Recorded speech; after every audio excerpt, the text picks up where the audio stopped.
Iran मुआहदे पर दस्तखत से काबिल अमरीका और इसराइल में इख्तलाफात। अमरीकी सदर डोनाल्ड ट्रंप इसराइल के रवैये पर नाराज। अमरीका का इसराइल को ईरान के साथ मुआहदे की तफसीलात बताने से इनकार। मुआहदे तक रसाई की इसराइल की दरख्वास्त मुस्तरद। इसराइली मीडिया के मुताबिक इसराइल ने मुफाहमती याददाश्त तक रसाई की बाज़ाब्ता दरख्वास्त की थी। अमरीका ने कौमी सलामती के हसास मामले पर इसराइल को मुआहदा दिखाने से इनकार किया। इसराइली हुकाम ने अमरीकी फैसले को हैरानकुन करार दिया। दूसरी जानिब इसराइली वज़ीर आज़म के हामियों ने ईरान अमरीका मुआहदे को खराब डील और तबाहकुन फैसला करार दे दिया। इसराइली नाक़दीन का कहना है मुआहदा तेहरान हुकूमत को नई जिंदगी देने के मुतरादिफ है। वाशिंगटन पोस्ट के मुताबिक इसराइल में खदशात हैं कि ईरान सिक्योरिटी के लिए खतरा रहेगा।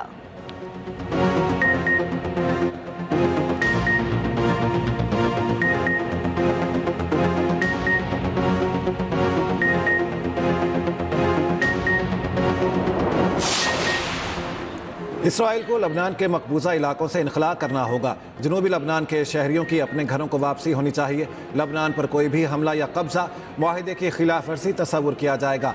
ईरानी स्पीकर बाकिर कालिबाफ की लबनानी हम मनसब से टेलीफोनिक गुफ्तगू मुफाहमती याददाश्त में किए गए वादों को पूरा करने पर जोर। ईरानी कौमी सलामती कमेटी के सरबराह इब्राहिम अजीज़ी कहते हैं ईरान के खिलाफ यकतरफा फैसले मुसल्लत करने का दौर ख़त्म हो चुका। अमरीका को लबनान जंग के खात्मे का वादा और मुआहिदे के तमाम निकात पर अमल दरामद यकीनी बनाना होगा। किसी भी खिलाफ वर्जी का सख्त और मुंह तोड़ जवाब दिया जाएगा। ईरानी खातिमुल अंबिया हेडक्वार्टर्स ने कहा है कि इसराइल ने 2 रोज़ के दौरान 48 मरतबा जंगबंदी की खिलाफ वर्जी की है। इसराइल मासूम अफराद को मारने से बाज ना आया तो जवाब देंगे।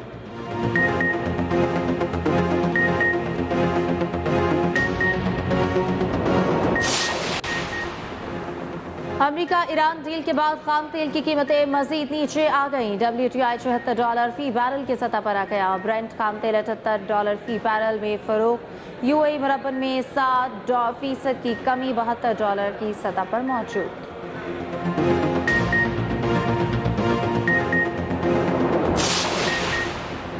वज़ीर दाखिला मोहसिन नकवी की बरतानवी नायब वज़ीर ख़ारजा से मुलाकात। इंसदाद दहशतगर्दी, इंसदाद गैर कानूनी माइग्रेशन, इदारा जाती ताउन, पुलिस ट्रेनिंग समेत मुख्तलिफ शोबों में ताउन बढ़ाने पर इत्तफाक। हिमेश फाकलर ने ईरान अमरीका मुफाहमत पर पाकिस्तान के मस्बत और भरपूर किरदार को सराहा। कहा पाकिस्तान के वज़ीर आज़म शहबाज शरीफ और फील्ड मार्शल आसिम मुनीर ने अमन के लिए तारीख़ी किरदार अदा किया। ईरान अमरीका मुफाहमत ने पाकिस्तान को आलमी अमन का अलंबरदार बनाकर पेश किया। दोनों वज़रा का जाली स्टूडेंट वीज़ों के मसले के हल के लिए मिलकर काम करने पर इत्तफाक।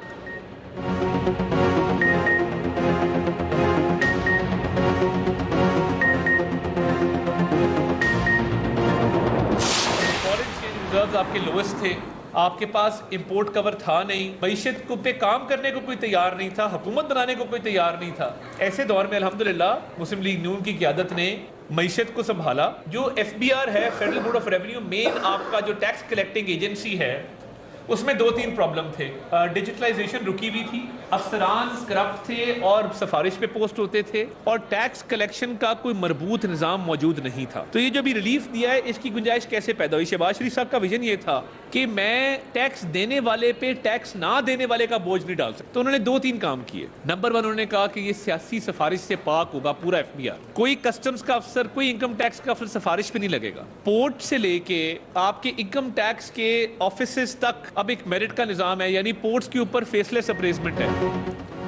मौजूदा बजट मस्बत और तरक्की और खुशहाली का बजट है। गुंजाइश पैदा करके तनख्वाहदारों का टैक्स कम किया गया। वफाकी वज़ीर इत्तलात अताउल्लाह तारड़ की मीडिया ब्रीफिंग। बोले हुकूमत ने FBR में सिफारिशी कल्चर ख़त्म कर दिया। कस्टम में अब फेसलेस सिस्टम काम कर रहा है। 5 और 10 मरला प्लॉट्स की खरीदो फरोख्त पर टैक्स कम किया है। 60 अरब रुपए सिर्फ शुगर इंडस्ट्री से टैक्स इकट्ठा किया गया। वज़ीर मुमलिकत बिलाल अज़हर कियानी ने कहा सनतकारों और तनख्वाहदार तबके के लिए रिलीफ पर मबनी बजट दिया गया। BISP की रकम 838 अरब रुपए कर दी गई हैं।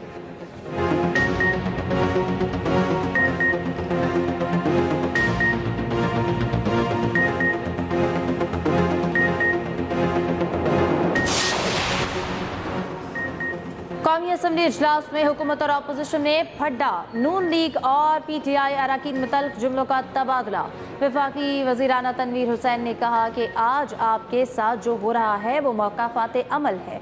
बानी PTI से कहा था जो कर रहे हैं वो ना करें। बोले कि इलेक्शन जीत कर आया हूँ, बानी PTI को मेरे मुकाबले में इलेक्शन लड़वा लें। बाद में राना तनवीर ने अपने अल्फाज पर माजरत कर ली। चेयरमैन PTI बैरिस्टर गौहर ने कहा कि इससे तनाव और नफरतें बढ़ेंगी, बर्दाश्त का मुजाहरा करें। वज़ीर आज़म ताउन की पेशकश को खुशामदीद कहते हैं। बताया जाए मुज़ाकरात में देर किस बात की है।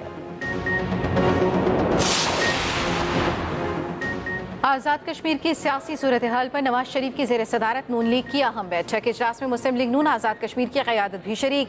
ज़राए के मुताबिक इजलास में मुख्तलिफ सियासी और तंजीमी अमूर पर मुशावरत। आज़ाद कश्मीर के मुस्तक़बिल के सियासी लाहे अमल पर भी गौर।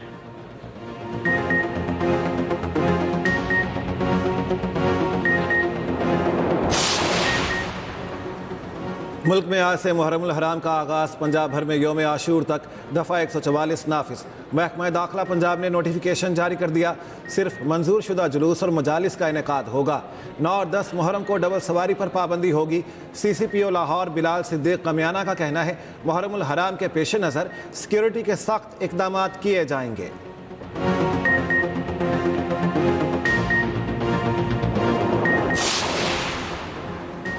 कराची में डाकू राज, एक और नौजवान की जान ले ली। शाह लतीफ टाउन में डाकुओं की फायरिंग से नौजवान जाँ बहक। मकतूल की शनाख्त 19 साला सैयद रिजवान के नाम से हुई। रिजवान शाह लतीफ टाउन का रिहायशी, आबाई ताल्लुक बहावलपुर से था। कराची में रवा साल डकैती मज़ाहमत पर जाँ बहक अफराद की तादाद 39 हो गई।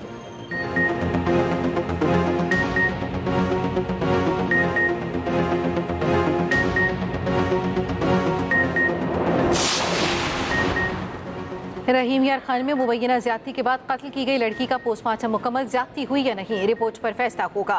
मकतूला की नमाज जनाजा अदा वरिसाने तदफीन कर दी। सादिकाबाद की रिहायशी मकतूला 5 रोज़ कबल काम सीखने इमाम नगर गई थी। मुल्ज़िमान अंस, जिशान और दीगर ने मुबैना ज्यादती के बाद कार की टक्कर मारकर कत्ल कर दिया था।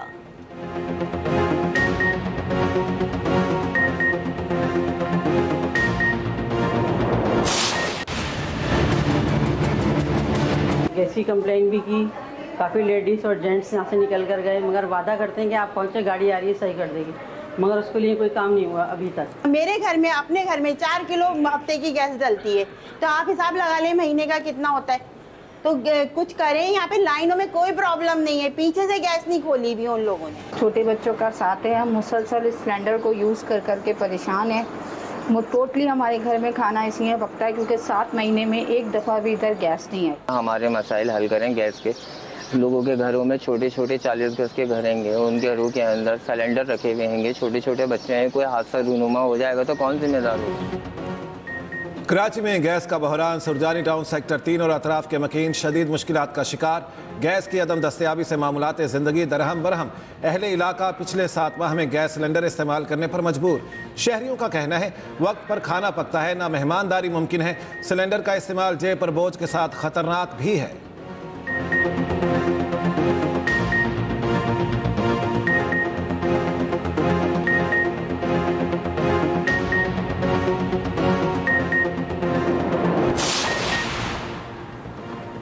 पंजाब में गैर कानूनी फैट मेल्टिंग, बोन क्रशिंग और आलूदगी फैलाने वाले यूनिट्स के खिलाफ कार्रवाइयाँ जारी। 263 सनती यूनिट्स का मुआयना, मुताद्दिद सील, 1 मिसमार। FIR दर्ज।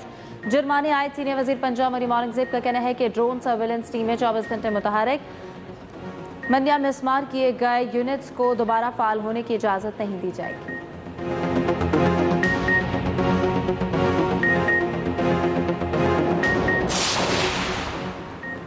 अमरीकी सदर ट्रंप की 80वीं सालगिरह पर हमले का मंसूबा नाकाम। FBI का 5 अफराद को गिरफ्तार करने का दावा।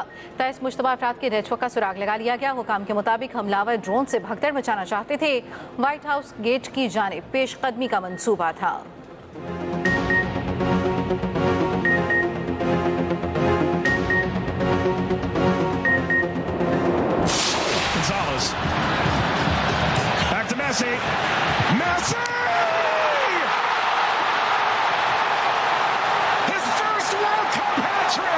The run ahead.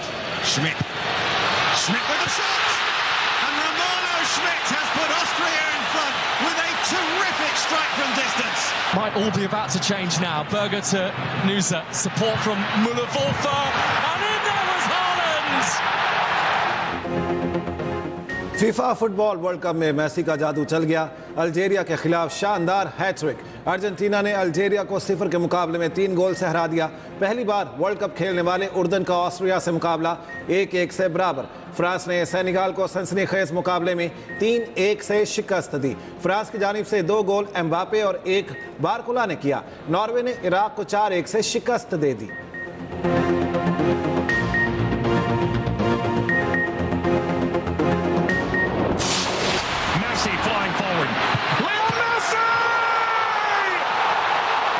Deflection high from range. Big deflection. It's 2 for Messi. Back to Messi. Messi! His first World Cup hat-trick, and it's a record setter. Algeria के खिलाफ मैच में लायनल मेसी ने कई रिकॉर्ड्स बना डाले। Messi football world cup में पहली बार hat trick करने वाले कामयाब रहे खिलाड़ी। वर्ल्ड कप में हैट्रिक करने वाले उम्र रसीदा खिलाड़ी भी बन गए। मेसी ने 38 साल 357 दिन की उम्र में वर्ल्ड कप की पहली हैट्रिक की। मेसी फुटबॉल वर्ल्ड कप की तारीख में 27 मैचेस में 16 गोल करने में कामयाब रहे। जर्मनी के मिरोस्लाव क्लोजे के सबसे ज्यादा गोल्स करने का रिकॉर्ड भी बराबर कर दिया।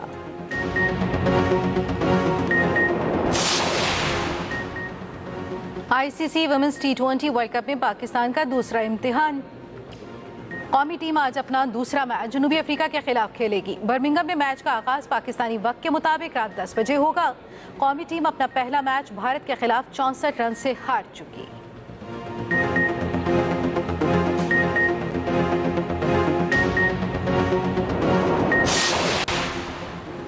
मलेशिया में एशियन डबल स्क्वाश चैंपियनशिप कल से शुरू होगी। नूर जमान, नासिर इकबाल, हमजा खान और आसिम खान एक्शन में होंगे। इब्तदाई रोज़ नूर जमान और नासिर इकबाल का मुकाबला जापान और सिंगापुर के खिलाड़ियों से होगा। 19 जून को पाकिस्तानी खिलाड़ी भारतीय हरीफों के मुकाबिल होंगे।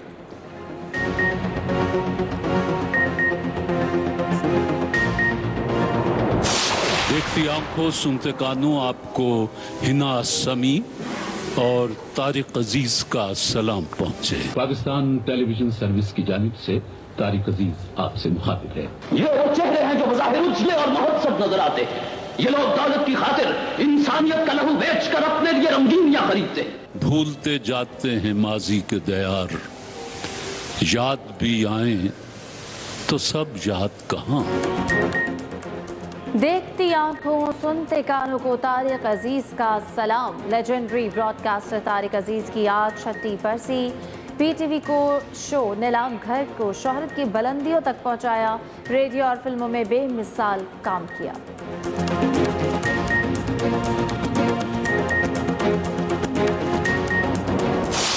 तो यकीन भी नहीं आ रहा कि ऐसा मेरे साथ हो सकता है। मैंने भी नहीं सोचा। कुछ भी अच्छा नहीं है, कुछ भी सही नहीं। वैसे यहाँ ज्यादातर बाहर के लोग हैं ना, तुमने कुछ किया है क्या? यूँ समझो अपने सर पर कफन बांध लिया। आप बिल्कुल दूसरों की तरह नहीं है बाबा, आज मुझे पता चल गया। आपने बताया नहीं कि कहाँ आना है? हाँ, वो अचानक मुझे दुबई आना पड़ा, एक इन्वेस्टर के साथ मीटिंग थी। मेरी जिंदगी में नाम कोई आया। ये सब कहने की क्या जरूरत थी? तुम तो इतनी बहादुरी से लड़ रहे थे। और साइबर क्राइम्स और डिजिटल ब्लैकमेलिंग की कहानी। एक्सप्रेस एंटरटेनमेंट का शाहकार ड्रामा भंवर नाजरीन की तवज्जो हासिल करने में कामयाब। ड्रामा देखिए खैर बुध और जुमेरात रात 8 बजे एक्सप्रेस एंटरटेनमेंट पर।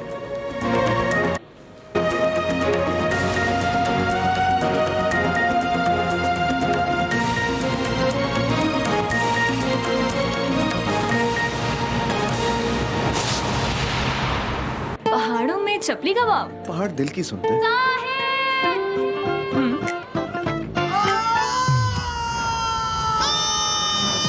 मसूड़ों में दर्द है कोई हल? कोलगेट हर्बल नेचुरल है। लौंग, नीम, यूकलिप्टस और पुदीने वाला कोलगेट हर्बल दांत मसूड़े सेहतमंद बनाए। कोलगेट हर्बल मजबूत दांत सेहतमंद मसूड़े नेचुरली। चाय का मजा ले जाए सीधी सादी खुशी है सुपर। सीधी सादी खुशी है सुपर। अस्सलामुअलैकुम, आप देख रहे हैं एक्सप्रेस न्यूज। मैं हूं हिफ्सा इम्तियाज। मैं हूं अतहर अदी और मैं हूं नबीला सिंधु। हेडलाइंस आपने जानी, बुलेटिन का आगाज इस ब्रेक के बाद। अली भाई, मैंने अनस के साथ नहीं सोना, मुझे एक्स्ट्रा गद्दा चाहिए। पुत्र, मुझे चादर दे जा जरा। अली बेटा, जरा नरम वाला तकिया ला दो। अली भाई कंबल नहीं लाया आप मेरा। एक साइज में सब फिट आए या ना आए, एक ऑफर में सब फिट जरूर आएंगे। अब जैज वी5 फैंटास्टिक शेयरिंग पैकेज लगाएं और 5 लोग पैकेज शेयर करें। ऑफर के लिए अभी स्टार 400 हैश मिलाएं या समोसा ऐप से सब्सक्राइब करें। ये ऑफर है हिट क्योंकि एक ऑफर में पूरा group fit. Guys, we are live. चलो चलो, ask me anything. Single या taken? Taken for granted, bro. कुछ मुश्किल पूछो यार। 35 रुपए में क्या क्या बना सकते हो? 35 रुपए? Roll paratha? Samosa chaat? No chance bro. मैं बताती हूँ। क्या कर रही हो? 35 रुपए में कनॉट चटपटे नूडल्स बना सकते हो। 35 रुपए?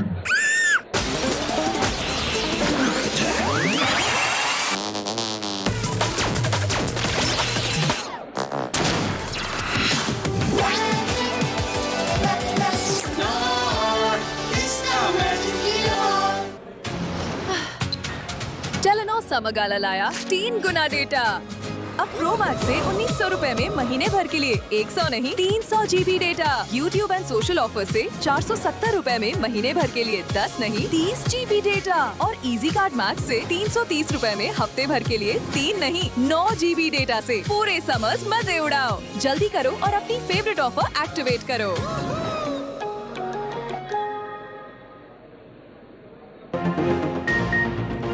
चकवाल में सीसीडी की फायरिंग से 9 साला बच्ची की मौत। वाक़े की जुडिशल इंक्वायरी के लिए मुतफर्रिक दरख्वास्त। लाहौर हाई कोर्ट ने दरख्वास्त को मरकजी दरख्वास्त के साथ मुकर्रर करने की हिदायत कर दी। जस्टिस शहराम सरवर चौधरी ने कहा ये केस तो पिंडी का बनता है। वकील अजहर सिद्दीक ने कहा मैं रावलपिंडी के हवाले से आपके पास केस लेकर आया ही नहीं।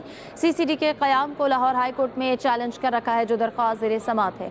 दरख्वास्त में मौक़िफ़ इख्तियार किया गया कि चकवाल में फायरिंग के वाक़े पर सीसीडी की तरबियत समेत दीगर चीज़ें आया हुई हैं। मुतासरा खानदान को GIT में शामिल किया जाए। वाक़े की तहकीकात साफ शफाफ करने का हुक्म दिया जाए। आपको बताएं कि चकवाल में सीसीडी की फायरिंग से 9 साला बच्ची की मौत। वाक़े की जुडिशल इंक्वायरी के लिए मुतफर्रिक दरख्वास्त। लाहौर हाई कोर्ट ने दरख्वास्त को मरकजी दरख्वास्त के साथ मुकर्रर करने की हिदायत कर दी। जस्टिस शहराम सरवर चौधरी ने कहा यह केस तो पिंडी का बनता है। वकील अजहर सिद्दीक ने कहा मैं रावलपिंडी के हवाले से आपके पास केस लेकर आया ही नहीं। सीसीडी के क़याम को लाहौर हाई कोर्ट में चैलेंज कर रखा है जो दरख्वास्त ज़ेर समात है। दरख्वास्त में मौक़िफ़ इख्तियार किया गया कि चकवाल में फायरिंग के वाक़े पर सीसीडी की तरबियत समेत दीगर चीज़ें आया हुई हैं। मुतासरा खानदान को GIT में शामिल किया जाए। चकवाल फायरिंग केस 9 साला खानिया अहमद की इब्तदाई पोस्टमार्टम रिपोर्ट सामने आ गई। 1 से ज़्यादा फायर आर्म इंजरीज को मौत की बुनियादी वजह करार दिया गया है। हानिया को 5 गोलियां लगी। जिस्म पर मजमूई तौर पर 11 जख्मों की तस्दीक हुई। जी हाँ, मौत की वजह पॉलीट्रामा और शदीद खून का बहना करार। रिपोर्ट में दाएं जानिब सीने की दीवार को नुकसान पहुंचने का जिक्र, दाएं फेफड़े को नुकसान और हेमोथोरेक्स पाया गया। दिल और बड़ी खून की शरियानों को महफूज करार दिया गया। हानिया की गर्दन महफूज रही। पेट की दीवार और पैरेटिव को नुकसान पहुंचा है। छोटी और बड़ी आंत को नुकसान पहुंचा। जिगर को भी जख्मी करार दिया गया। तिली, गुर्दे, मसाना और तौलीदी अज़ा महफूज। दाएं रान की हड्डी फ्रैक्चर होने का जिक्र। बाईं कोहनी और दाएं रान समेत मुख्तलिफ मकामात पर गोलियों के जख्म दर्ज। जिस्म से धाती ज़रात बरामद करके पुलिस के हवाले किए गए। तफसीली postmortem report Punjab forensic laboratory से ताहाल मौसूल नहीं हुई। अहम खबर है, आपको अपडेट करेंगे इस बारे में। चकवाल फायरिंग केस 9 साला हानिया अहमद की इब्तदाई पोस्टमार्टम रिपोर्ट सामने आ गई है। 1 से ज़ायद फायर आर्म इंजरीज को मौत की बुनियादी वजह करार दिया गया। हानिया को 5 गोलियां लगी। जिस्म पर मजमूई तौर पर 11 जख्मों की तस्दीक हुई है। मौत की वजह पॉलीट्रामा और शदीद खून का बहना करार दिया गया।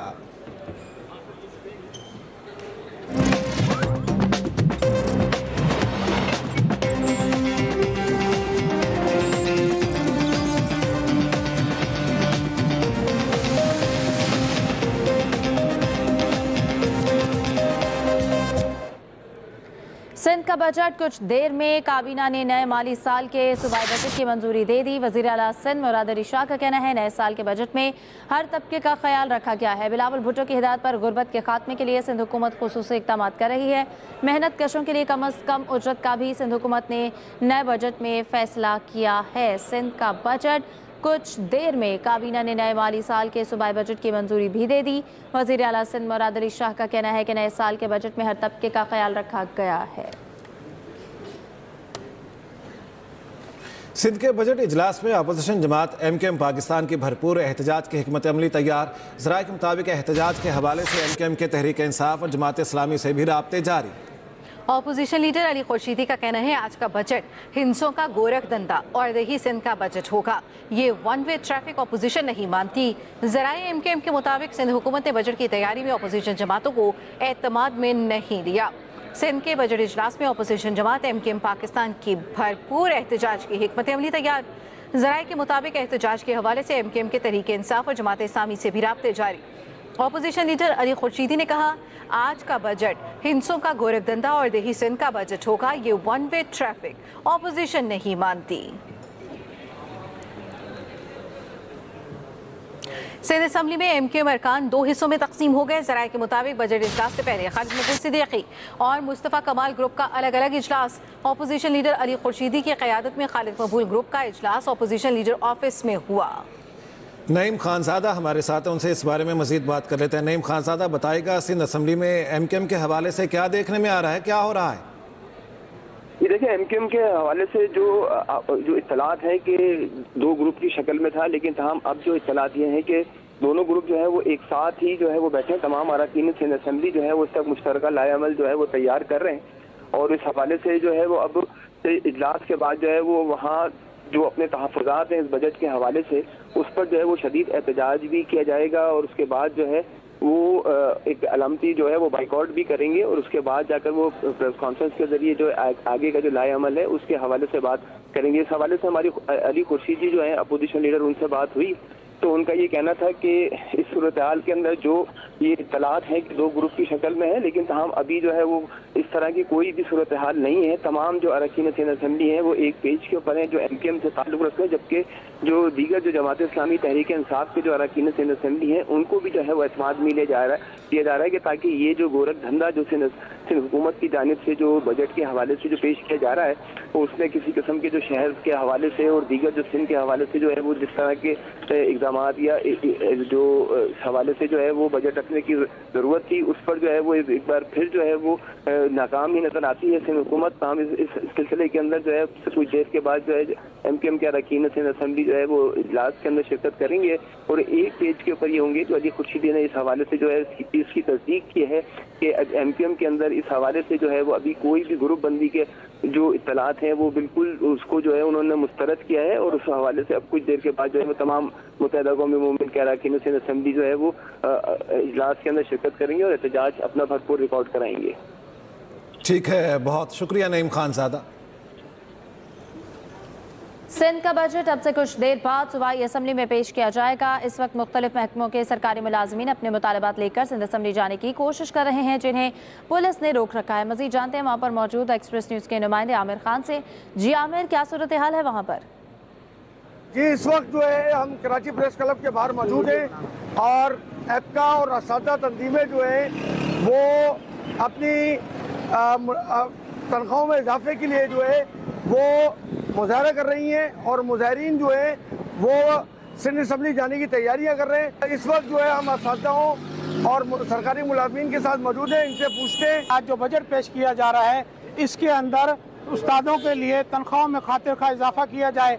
जिस तरीके से महंगाई का रेशो उन्होंने बढ़ाया है वो भी इन्हीं के पास आदाद शुमार है। उसी तरीके से हमारी तनख्वाहें बढ़ाई जाएं, हमारे पे स्केल जो है रिवाइज किए जाएं, हाउस रेंट और मेडिकल अलाउंसेस वगैरह जो हैं उसमें इजाफा किया जाए। हम यहाँ से बैठकर देख रहे हैं कि आज जो बजट पेश किया जा रहा है उसके अंदर क्या हमारे लिए जो हमारे मुतालबात है पूरे किए जाते हैं या नहीं। अगर हमारे मुतालबात पूरे नहीं होते तो फिर हम असेंबली के लिए भी मार्च करेंगे। जी, आपने देखा कि अभी हमारी असातिज़ा तंजीमों के रहनुमाओं से बात हुई, उन्होंने कहा कि हम पुरअमन तौर पर जो है वो एहतजाज कर रहे हैं। अगर पुलिस ने कोई जो है वो एक्शन किया तो उसकी जिम्मेदार जो है वो सिंध हुकूमत होगी। बहुत शुक्रिया आमिर खान, अपडेट करने के लिए। वापस आएंगे इस ब्रेक के बाद, लेकिन उससे पहले न्यूज अपडेट्स। इस न्यूज अपडेट को आप तक पहुंचाने के लिए हमारे साथ ताउन किया है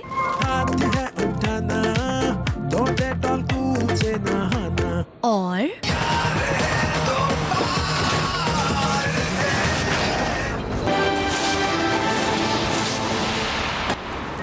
वज़ीर-ए-आज़म शहबाज शरीफ से ख्वातीन अरकान असम्बली की मुलाकात। वज़ीर-ए-आज़म का बजट इजलास में भरपूर शिरकत पर इज़हार तशक्कुर।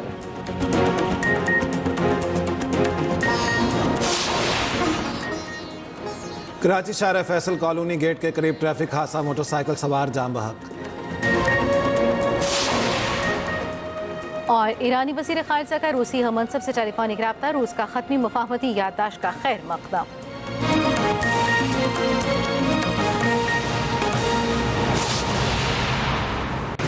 अरे रे गर्मी का सताना, पसीने में नहाना, तो हाथ ना उठाना, ना हिम्मत दिखाना, ना बदबू फैलाना, तो हाथ ना उठाना, पसीना छुपाना, जर्म्स का जुर्माना, बस हाथ ना उठाना। समझ में पसीने के साथ हाथ उठाने का कॉन्फिडेंस भी बह जाता है, इसीलिए डेटॉल कूल सोप ये बदबू फैलाने वाले जर्म्स को दूर भगाए और बॉडी को करे 5 डिग्री तक कूल। हाथ है उठाना, तो डेटॉल कूल से नहाना। अब ड्यू है तो शुरू है।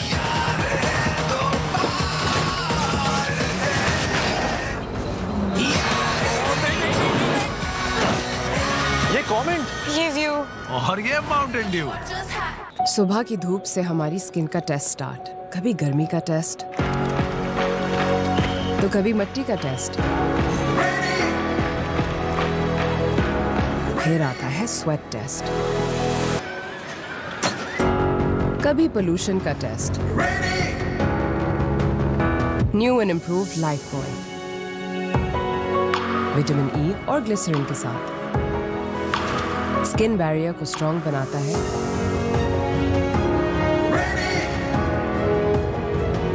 ताकि लाइफ के हर टेस्ट के लिए स्किन रहे रेडी। स्किन रेडी तो हम लाइफ रेडी।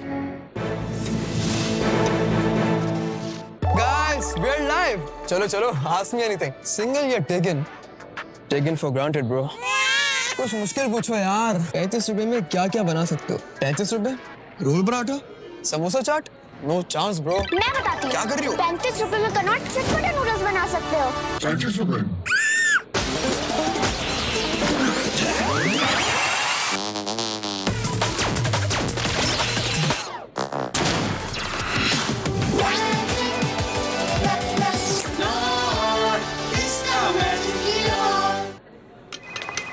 भाई वो उस वाले काउंटर पे जाइए। सुने मैम वो काउंटर नंबर 4। लंच ब्रेक के बाद आना है। क्या हुआ, थक गए तो खिड़कियों के चक्कर छोड़ो और FPR, नादरा, ट्रैफिक चालान, गाड़ी का टोकन या पासपोर्ट फी जैसी तमाम सरकारी इदारों की पेमेंट्स के लिए जैज़ कैश है ना। नया पाम ऑलिव नेचुरल्स, वो ही नेचुरल एक्सट्रैक्ट्स और वो ही natural glow, now in new packaging. Palmolive naturals, new look, natural glow. Dulux assurance warranty program, एतमाद का नया रंग। भाई वो उस वाले काउंटर पे जाइए। सुने मैम वो काउंटर नंबर 4। लंच ब्रेक के बाद आना है। क्या हुआ, थक गए तो खिड़कियों के चक्कर छोड़ो और FPR, नादरा, ट्रैफिक चालान, गाड़ी का टोकन या पासपोर्ट फी जैसी तमाम सरकारी इदारों की पेमेंट्स के लिए जैज़ कैश है ना। अगली बार अगर इस तरह की खीर बनाओ तो ज्यादा बनाना। लजीजा रिश्तों में, लजीजा खीर में रिश्तों में लाए प्यार की मिठास। जब भी रोना होता है मैं हेयर फॉल के बारे में सोचती हूँ। मेरे बाल। Mawra stop crying, use Sunsilk hair fall solution arginine और विटामिन ई के साथ। ना बाल गिरेंगे ना आंसू। Sunsilk works for me. कुछ नया सोचें, कुछ नया करें। Homage Prestige AC. Homage, a tribute to good living. Ali भाई, मैंने अनस के साथ नहीं सोना, मुझे एक्स्ट्रा गद्दा चाहिए। पुत्र, मुझे चादर दे ज्यादा रखा। अली बेटा, जरा नरम वाला तकिया ला दो। अली भाई, कंबल नहीं लाया आप मेरा। एक साइज में सब फिट आए या ना आए, एक ऑफर में सब फिट जरूर आएंगे। अब जैज वी5 फैंटास्टिक शेयरिंग पैकेज लगाएं और 5 लोग पैकेज शेयर करें। ऑफर के लिए अभी स्टार 400 हैश मिलाएं या समोसा ऐप से सब्सक्राइब करें। ये ऑफर है हिट क्योंकि एक ऑफर में पूरा ग्रुप फिट। भाई वो उस वाले काउंटर पे जाइए। सुने मैम वो काउंटर नंबर 4। लंच ब्रेक के बाद आना है। क्या हुआ, थक गए तो खिड़कियों के चक्कर छोड़ो और FPR, नादरा, ट्रैफिक चालान, गाड़ी का टोकन या पासपोर्ट फी जैसी तमाम सरकारी इदारों की पेमेंट्स के लिए जैज कैश है ना। ड्यूलक्स दे रहा है पेंट की 12 साल तक की वारंटी। आपका घर रहे महफूज पेंट की हर झंझट से, जैसे बिल्कुल नया। मतलब क्या स्ट्रॉन्गर पेप्सी का? मतलब कमाल। क्या टेस्ट है यार? टेस्ट है क्या यार? उससे पूछो। Extra fills, extra taste, stronger Pepsi. Guys, we're live. चलो चलो, ask me anything. Single या taken? Taken for granted, bro. कुछ मुश्किल पूछो यार। 35 रुपए में क्या क्या बना सकते हो? 35 रुपए? रोल पराठा? समोसा चाट? No chance, bro. मैं बताती हूँ। क्या कर रही हो? 35 रुपए में कनॉट चटपटे नूडल्स बना सकते हो। 35 रुपए?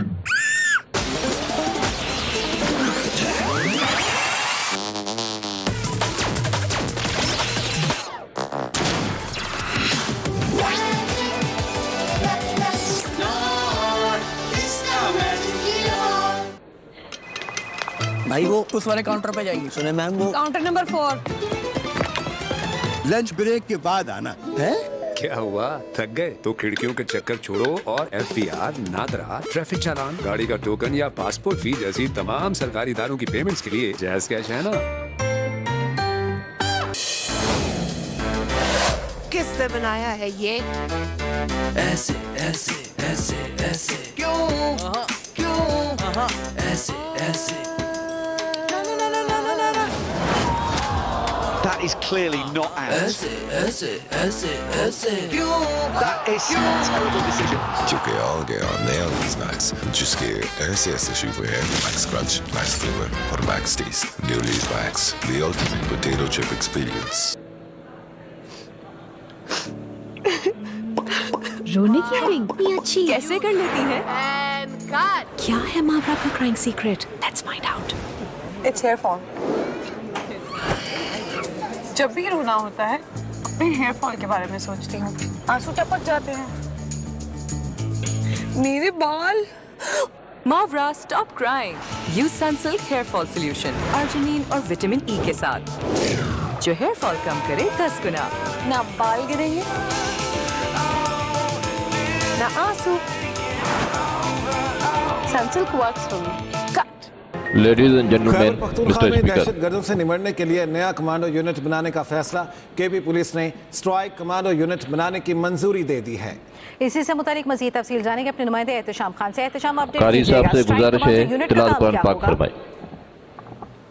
बिल्कुल नबीला, देखें चूँकि खैबर पख्तूनख्वा के जो जनूबी अजलात है जिसमें ख़ास तौर पर लकी मरवत, डेरा इस्माइल खान और बन्नू और हंगू के जो एरिया थे, यहाँ पे दहशतगर्द आए रोज हमले कर रहे थे, जिस पर खैबर पख्तूनख्वा पुलिस ने एक नया इनिशिएटिव लिया है और IG खैबर पख्तूनख्वा ने उसकी बाकायदा तौर पर आज एक अहम इजलास में मंजूरी दी है। मजबूरी तौर पर ये स्पेशल कॉम्बैक्ट यूनिट के नया स्ट्राइक कमांडो यूनिट होगा जो सिर्फ और सिर्फ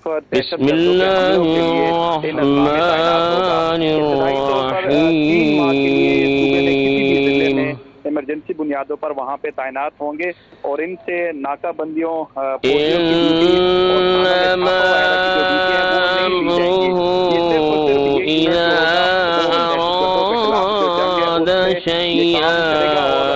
स्पेशलाइज्ड जो ड्रोन टेक्नोलॉजी है और जो स्नाइपर्स गन्स और खास तौर पर जो टेक्नोलॉजी है।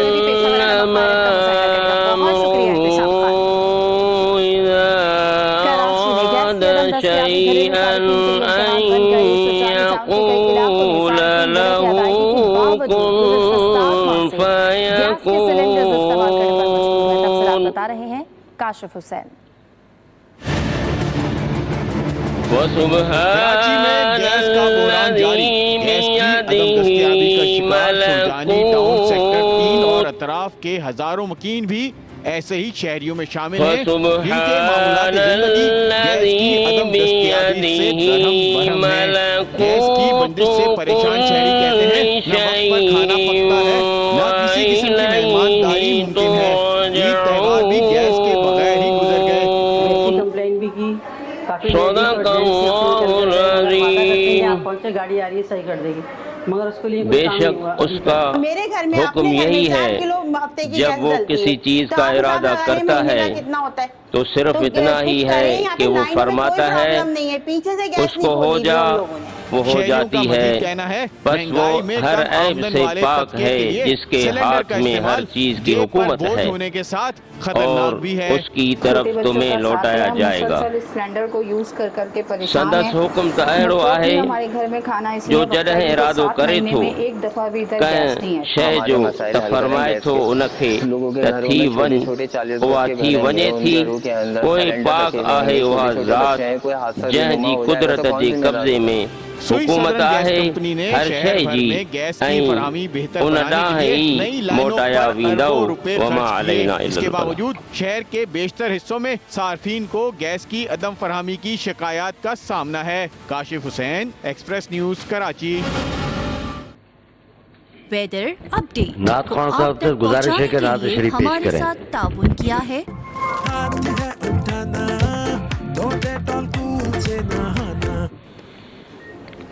लाहौर समेत पंजाब भर में गर्द आलूद हवाएं और बारिश बरसाने वाला मौसमी सिस्टम मौजूद है। आज से 20 जून तक सूबे के मुख्तलिफ इलाकों में कहीं हल्की और कहीं तेज बारिश मुतवक्किल है। महकमे मौसमियात के मुताबिक लाहौर में आज ज्यादा से ज्यादा दर्जा हरारत 38 डिग्री सेंटीग्रेड तक जाने का इम्कान है।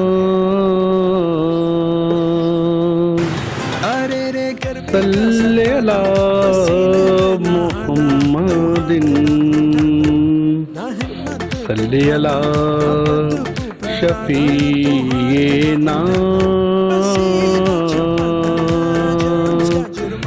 सल्ले अला मोहम्मदिन। इसीलिए डेटॉल कूल सोप ये बदबू फैलाने वाले जर्म्स को दूर भगाए और बॉडी को करे 5 डिग्री तक।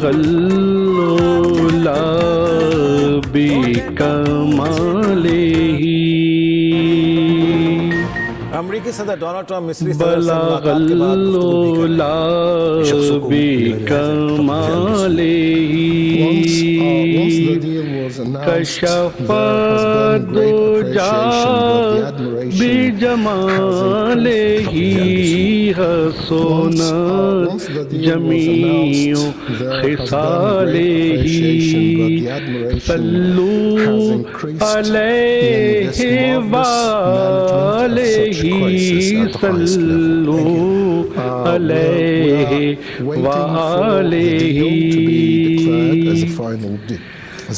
जिसे चाह दर पे बुला लिया, जिसे चाह अपना बना लिया, जिसे चाह दर पे बुला लिया, जिसे चाह अपना बना लिया।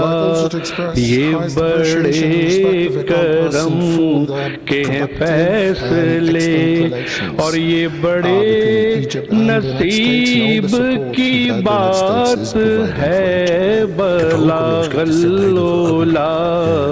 बिकमाले ही कशफा दो जा बिजमाले ही हसोना जमीओ खिसाले ही सल्लू अलैहि वाले ही सल्लू अलैहि वाले ही। मैं बुरों से लाख बुरा सही मगर उनसे है मेरा वास्ता। मैं बुरों से लाख बुरा सही मगर उनसे है मेरा वास्ता। मेरी लाज रखना मेरे खुदा, सबकी लाज रखना मेरे खुदा। ये तेरे हबीब की बात है बलागल्लोला बिकमालेही कशफा दोजा बिजमालेही हसोनत जमीउ खिसालेही सल्लू अलैहि वालेही सल्लू अलैहि वालेही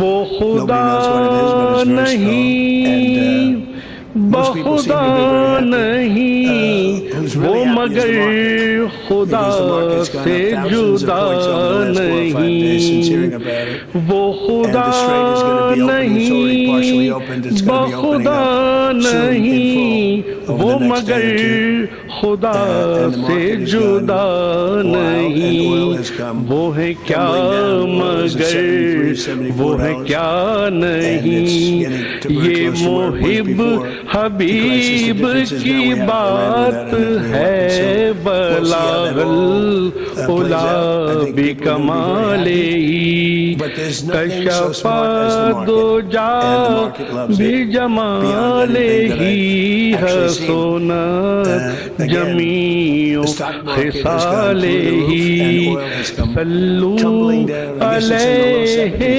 वालेही सल्लू अलैहि वालेही. You know, the stupid people want to have a worldwide depression, and they're stupid people. So you can only go so far. You can drive somebody into the ground and a lot of bad things happen. Never on the strip and never open because they're like floating billion-dollar ships up and down the strip when the rockets flying over them and mines all over the place. So the strait would never be open. It wouldn't be open for a long time. So we have a very hot stock market. We have a very starting to be very low price, and that's going to have a huge impact on affordability caused by the Democrats. The Democrats have caused so many problems you have no idea. But I'll never forget, I took over the office for one day, and I had my first news conference, and they said, affordability, sir, affordability. What are you doing about it? I said, I've just been here one day. They tell me about affordability. They're the ones that caused affordability. It's just another con job. They made up the word affordability. But we're bringing prices down a lot, and they're coming down fast. And with the settlement, so worthwhile, with the settlement where you're not going to have a nuclear weapon, and then we bring them down on top of that, and I think oil prices might get lower than where they were before the war. So I'm going to see you at 4 o'clock, and we'll discuss that a little bit, and we'll discuss other things. But we've had a great meeting. It's been a great summit, and France has done a fantastic job. President Macron has been he's really done a great job. It's been very well received. Everybody here has been, I don't know if they've been happy. Some are not doing so well, but some are doing very well. But they've done a beautiful job. Thank you very much, everybody. Thank you, President. Can you press the MOU that's been reported? It includes. Have I read it? Well, it's been reported that it includes a $300 billion reconstruction fund funded by Gulf allies. That's false? It's false. People, you can invest if you want. I mean, what am I going to do? Say nobody's ever allowed to invest? No, we're not investing. We're not putting up 10 cents. And people can decide to do that, but that's up to them. I mean, do you want me to say nobody's ever allowed to invest in a country? I'll say it with Egypt. Nobody's allowed to invest in Egypt. Am I supposed to say that? I'm asking whether... We are not investing in it, and we do not have a fund. Are you asking Gulf countries? No, I'm not. I'm not. If they do it, fine. But I would say they won't be doing it for a while until they find out the behavior. It's a behavior thing. But we are not investing. That's a false story that got picked up incorrectly from a statement that was pretty well made, I think. Maybe a little bit, could have been a little more accurate, frankly. But it's a story. We are not investing 10 cents.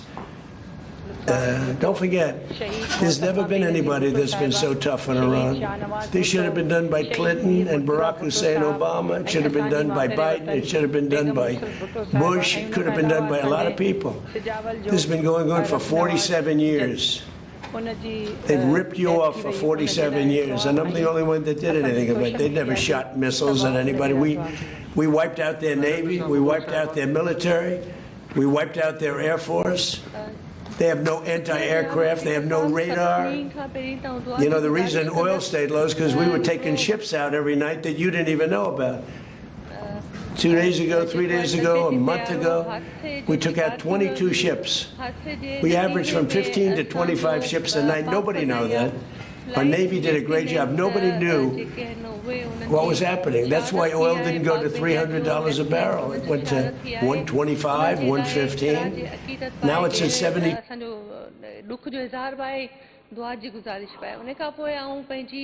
Social media team जी तमाम active असांजी member आहे सबा हैदर जिन जी तमाम नासाज़ आहे तबियत ventilator ते आहे ऐं उन जे लाइ ख़ासि दुआउनि जी गुज़ारिश आहे रियाना लगारी साहिबा पाकिस्तान पीपल्स पार्टी जो जियालो Pakistan Peoples Party Hyderabad division culture wing जो जनरल सेक्रेटरी अदा रबरनू जत काल एक कातलानी हमले में शहीद थी वियो उन लाइ मगफिरत जी तो बहादुर डायरी साहब And if I don't like it, we'll go back to shooting at them, dropping bombs on their head. If I don't like it, if they don't behave, we'll go right back to dropping bombs right smack in the middle of their head. Okay? Because they've misbehaved for 47 years. मैं भी दुआ कराना चाहूंगी सबा हैदर के लिए वो ज्यादती में हैं वेंटिलेटर पे हैं और काफी दिनों से वेंटिलेटर पे हैं उनके लिए आप सब प्लीज दुआ कीजिए He handed him $1.7 billion in cash, gave him hundreds of millions of dollars, gave him billions and billions of dollars, but he gave him $1.7 billion in cash, green cash, from banks, into a Boeing 757 अल्लाह ताला उनके घर वालों को सब्र जमीन अता फरमाए। Sir senior सहाफ़ी सैयद साबिर अली का गुज़श्ता दिनों इंतकाल हुआ है, उनके लिए दुआए मग़फ़िरत। सर साबका MPA और वज़ीर कमर मंसूर भाई की वालदा का इंतकाल हुआ है, उनके लिए दुआ मग़फ़िरत। उसमें जो फौजी जवान शहीद हुए रज़ा हारिम भाई उनके बड़े भाई का इंतकाल हुआ है, उनके लिए दुआ मग़फ़िरत। सर फ़हीम अजमेरी भाई का इंतकाल हुआ है, साबिर अली का दुआ मग़फ़िरत। सर उनके लिए दुआ मग़फ़िरत। क्राइम में जितने लोग साबका इंतकाल कर गए उनके दुआ मग़फ़िरत की दरख्वास्त है। कमर मंसूर भाई की वालदा का इंतकाल हुआ है, उनके लिए दुआ मग़फ़िरत। जो फौजी जवान शहीद हुए उनके बड़े भाई का इंतकाल हुआ है, उनके लिए दुआ मग़फ़िरत। सर फ़हीम अजमेरी भाई का इंतकाल हुआ है, साबिर अली का दुआ मग़फ़िरत। सर क्राइम में जितने लोग साबका इंतकाल कर गए उनके दुआ मग़फ़िरत की दरख्वास्त है। कमर मंसूर भाई की वालदा का इंतकाल हुआ है, उनकी डेथ के लिए अजमेरी में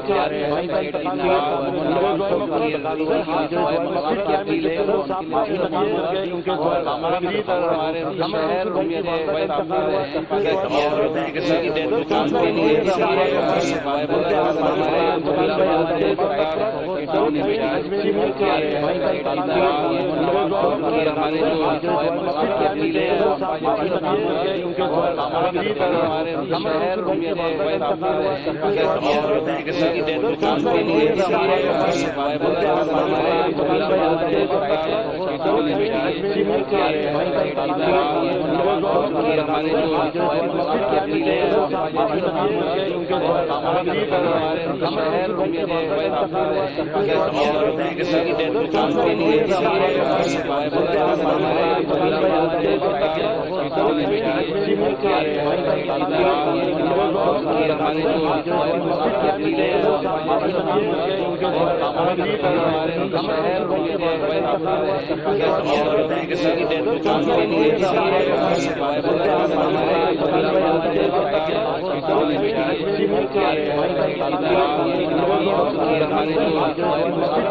फराहम करने के जज्बे से सरचार्ज करें। आज के दिन के लिए बहुत अहम बात है, तो उसके लिए दुआ कराई जाए हमारे लिए। राशिद खान साहब। सबसे पहले तो मैं दुआ की दरख्वास्त करूंगा इमाम साहब से, अफवाज पाकिस्तान के वो तमाम जवान जो खारजियों के साथ इस वक्त जंग लड़ रहे हैं और पाकिस्तान की आवाम को सुकून प्रोवाइड कर रहे हैं, उन तमाम शोहदा के लिए मुजफ्फराबाद में जो तैयार हैं शहीद हुए अफवाज पाकिस्तान के जवान, उनके लिए, और उसमें एक अक़लियती साथी भी थे फौजी, उनके लिए 1 मिनट की खामोशी इसी तरीके से उमरकोट के एक हमारे जवान अफवाज पाकिस्तान के हिंदू कम्युनिटी से ताल्लुक़ रखते हुए, मज़हब से ताल्लुक़ रखते थे, उनके लिए भी 1 मिनट की खामोशी की दरख्वास्त। दूसरा सर, हमारे शहर के बड़े एक आलिम दीन मुफ्ती रज़ा साहब का 4 दिन पहले इंतकाल हुआ, उनकी दर्जात की बुलंदी के लिए दुआ। हमारे MPA नासिर कुरैशी भाई, उनके ससुर इस वक्त उनकी तबीयत बहुत ख़राब है, नासाज है, काफ़ी ज़्यादा वेंट के ऊपर हैं, तो उनकी सेहतियाबी के लिए दुआ।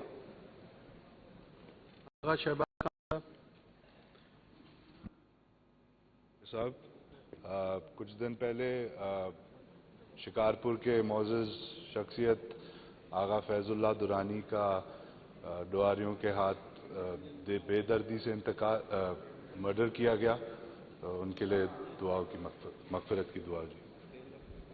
राम शबीर अली साहब। सर, मेरे हल्के सिंजोरों के पाक फौज के नौजवान मोहम्मद इमरान शेख पिछले दिनों शहीद हुए थे, उनके लिए दुआएं मग़फ़िरत, और दीगर शोहदा जो भी हैं सबके लिए दुआएं मग़फ़िरत, और हमारी पार्टी के वर्कर सबा हैदर की सेहतियाबी के लिए दुआ। Thank you sir. Khurram Soomro sahab. Thank you speaker साहब। टंडो मोहम्मद खान के मीर खानदान के मीर कासिम रजा टालपुर साहब की हमशीरा का इंतकाल हुआ, उनके लिए, और जरान सुमरो मेरे गांव से ताल्लुक़ वाले मुफ्ती मोहम्मद सादिक सुमरो साहब इंतकाल कर गए, उनके दुआ। बुरहान चांडियो साहब। हमारे क्वेटा में डॉक्टर साहिबा पे तेज़ाब गिराया गया, वो बेचारी बच्ची हमारी यहाँ पे आगा खान हॉस्पिटल में, जिसको CM बलूचिस्तान और हमारी सिंध की तरफ से गवर्नमेंट लुक आफ्टर कर रही है। उस बच्ची के लिए दुआगो हैं कि अल्लाह उनको सेहतियाब करें, और बलूचिस्तान में होने वाले जो ताज़ा हमारे फौजी भाई शहीद हुए हैं और पुलिस एहलकार, उनके लिए दुआ। Thank you. अऊज़ु बिल्लाहि मिनश शैतानिर रजीम। बिस्मिल्लाहिर रहमानिर रहीम। अल्हम्दुलिल्लाहि रब्बिल आलमीन अर्रहमानिर रहीम मालिकि यौमिद्दीन इय्याका नअबुदु व इय्याका नस्तईन इहदिना सिरातल मुस्तकीम सिरातल लज़ीना अनअमता अलैहिम गैरिल मग़दूबि अलैहिम वलद्दाल्लीन। आमीन। बिस्मिल्लाहिर रहमानिर रहीम। क़ुल हुवल्लाहु अहद अल्लाहु समद लम यलिद वलम यूलद वलम यकुल लहू कुफुवन अहद। क़ुल हुवल्लाहु अहद अल्लाहु समद लम यलिद वलम यूलद वलम यकुल लहू कुफुवन अहद। बिस्मिल्लाहिर रहमानिर रहीम। क़ुल हुवल्लाहु अहद अल्लाहु समद लम यलिद वलम यूलद वलम यकुल लहू कुफुवन अहद। अल्लाहुम्मा सल्लि अला सय्यिदिना व मौलाना मुहम्मद मअल जूद वल करम व आलिहि व बारिक व सल्लिम। अल्हम्दुलिल्लाहि रब्बिल आलमीन। अस्सलातु वस्सलामु अला सय्यिदिल अंबिया वल मुरसलीन व खातमन नबिय्यीन व रहमतुल आलमीन व जद्दिल हसन वल हुसैन वल करीमैन अलैहिस्सलाम। अल्लाहुम्मा सल्लि अला मुहम्मद नूरुल अनवार व सिर्रुल असरार व सय्यिदिल अबरार सल्लल्लाहु अलैहि व आलिहि वसल्लम। ला इलाहा इल्ला अंत सुब्हानक इन्नी कुन्तु मिनज़ ज़ालिमीन फस्तजबना लहू व नज्जयनाहु मिनल गम्मि व कज़ालिका नुंजिल मुमिनीन। रब्बना आतिना फिद दुनिया हसनतम व फिल आखिरति हसनतम व क़िना अज़ाबन्नार। रब्बि इजअलनी मुक़ीमस सलाति व मिन ज़ुर्रियती रब्बना व तक़ब्बल दुआ। रब्बना इग़फ़िर ली व लिवालिदैया व लिलमुअ्मिनीना यौम यक़ूमुल हिसाब। रब्बना अंज़िल अलैना माइदतम मिनस समाइ तकूनु लना ईदन लिअव्वलिना व आखिरिना व आयतम मिन क़बलना रब्बि इजअलनी मुक़ीमस सलाति व मिन ज़ुर्रियती रब्बना व तक़ब्बल दुआ। रब्बना इग़फ़िर ली व लिवालिदैया व लिलमुअ्मिनीना यौम यक़ूमुल हिसाब। या रब्बना अंज़िल अलैना माइदतम मिनस समाइ तकूनु लना ईदन लिअव्वलिना के लिए या अल्लाह व आयतम मिन क़बलना रब्बि इजअलनी मुक़ीमस सलाति व मिन ज़ुर्रियती रब्बना व तक़ब्बल दुआ। रब्बना इग़फ़िर ली व लिवालिदैया व लिलमुअ्मिनीना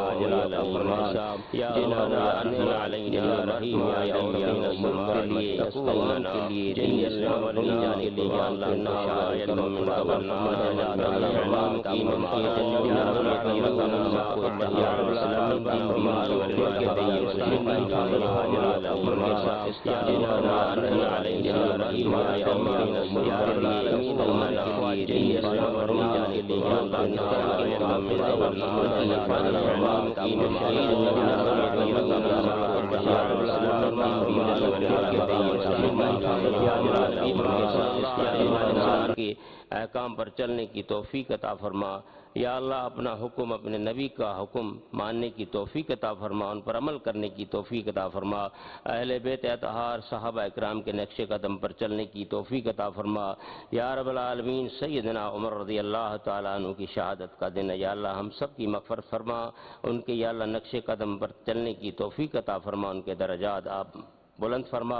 रब्बना तक़ब्बल मिन्ना इन्नका अंतस समीउल अलीम व तुब अलैना या मौलाना इन्नका अंतत तव्वाबुर रहीम।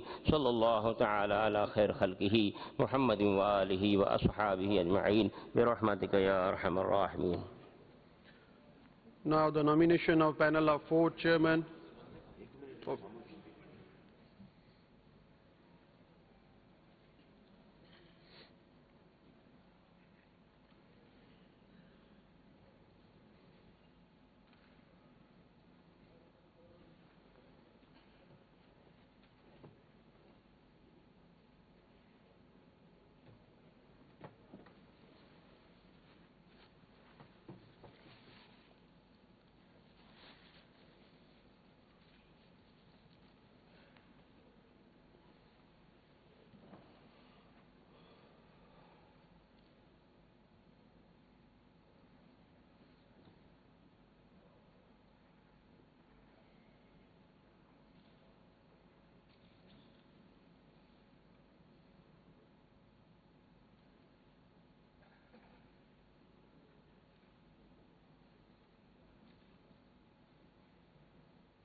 Now the nomination of panel of 4 chairmen. Rehana Lagari Sahiba MPA, Dr. Sikandar Shoro Sahab MPA, Marvi Fasi Sahiba MPA, Taha Ahmed Sahab MPA. Is there any leave application? No, sir.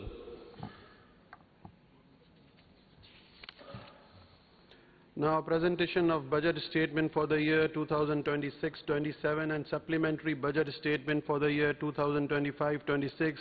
Honorable Chief Minister Sindh may please present the budget statement for the year 2026-27 and the supplementary budget statement for the year 2025-26. Sir, I rise to present the budget statement for the year 2026-27 and the supplementary budget statement for the year 2025-26. The budget statements are presented. Now the budget speech by the Honorable Chief Minister of Sindh.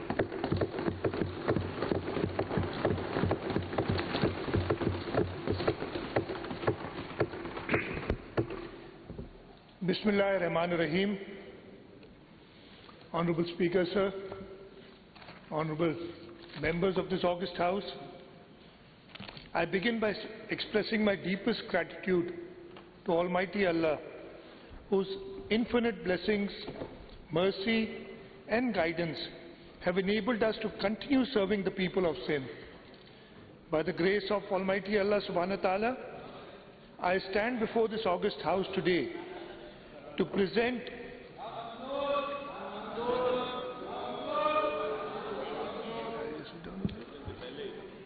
भाई आपको बोलना है तो आप कोई एक बंदा बोल ले आप में से. This is not the way. आप क्यों खराब कर रहे हैं बजट से?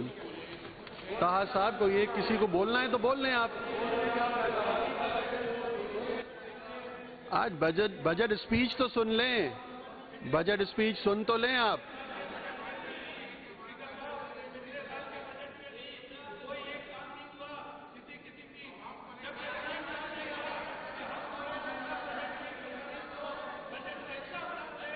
इफ्तिखार साहब आप बोलेंगे या अली खुर्शीदी साहब आप बोलेंगे? कौन बोलेगा? इस तरह तो किसी को कुछ समझ में नहीं आएगा।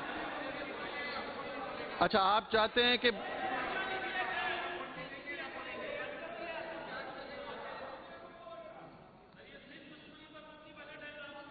चलें आप बैठ जाएं, आप तो बैठ जाएं, बैठ जाएं। अली खुर्शीदी साहब आप बोलेंगे इन सब के बिहाफ पे? मैं बोलने की इजाजत दे रहा हूं, मैं आपको इजाजत दे रहा हूं, आप अगर बोलना चाहें तो बोल लें इनके बिहाफ पे। शबीर साहब बोलेंगे? इफ्तिखार साहब आप बोलेंगे? नहीं, क्या फारूक साहब कौन बोलेगा? मैं आपको इजाजत दे रहा हूं, अगर आपने बोलना है तो बोल लें, स्पीच करने दें सीएम साहब को।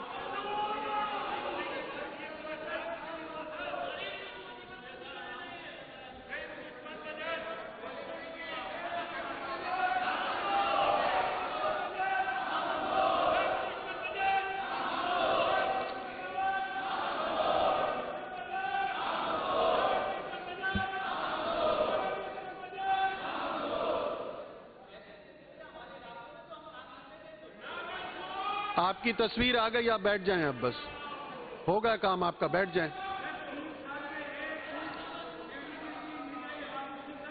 जमाल साहब काम हो गया आपका, आप बैठ जाएं, अब स्पीच सुन लें। हो गया हो गया हो गया हो गया, पता चल गया, बैठ जाएं।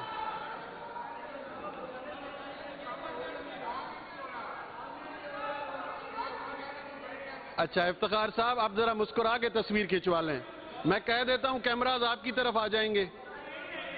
चलें बोलें बोलें, इस तरह तो कह रहा हूं, बोलें आप। जी जी बोलें। अरे इफ्तिखार साहब की तो सुन लो। माइक पे बोलें, माइक पे, माइक खोल लें, माइक खोल लें, माइक खोल लें।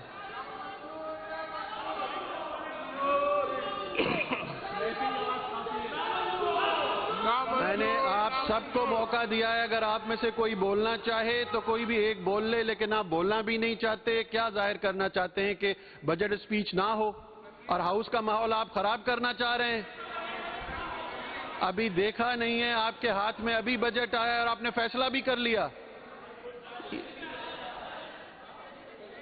तो आप बैठ जाए ना। देख, पॉलिटिकल प्रोसेस को सबोटाज क्यों कर रहे हैं? अली साहब आपको पता है, आप लीडर ऑफ अपोजिशन हैं, आप पहले भी इस हाउस के मेंबर रह चुके हैं। माइक खोल देता हूं, बोलें आप, बोलें। बात इतनी अच्छा पहले ये फैसला करें, पहले फैसला कर लें, आप बोलेंगे इफ्तिखार साहब बोलेंगे? सर मेरी गुजारिश सुन लेना। नहीं, पहले फैसला कर लेना, आप या इफ्तिखार साहब। सर वन वे ट्रैफिक चल रहा है, सर वन वे ट्रैफिक चल रहा है, वन वे ट्रैफिक चल रहा है। कैसे माने ऐसे बजट को कि जिसमें पूरी शहरी सिंध की जो नुमाइंदगी है उसको ऑन बोर्ड ही नहीं लिया गया है। फिर एक गुजारिश है, एक असेंबली का माहौल होता है, प्री बजट होती है, दीगर चीजें होती हैं, सब कुछ बाईपास। भाई आपके पास मेजॉरिटी है, हम मानते हैं, मगर इस मुल्क में, इस सूबे में जमहूरियत है, जमहूरी रिवायतों को तो पास किया जाए।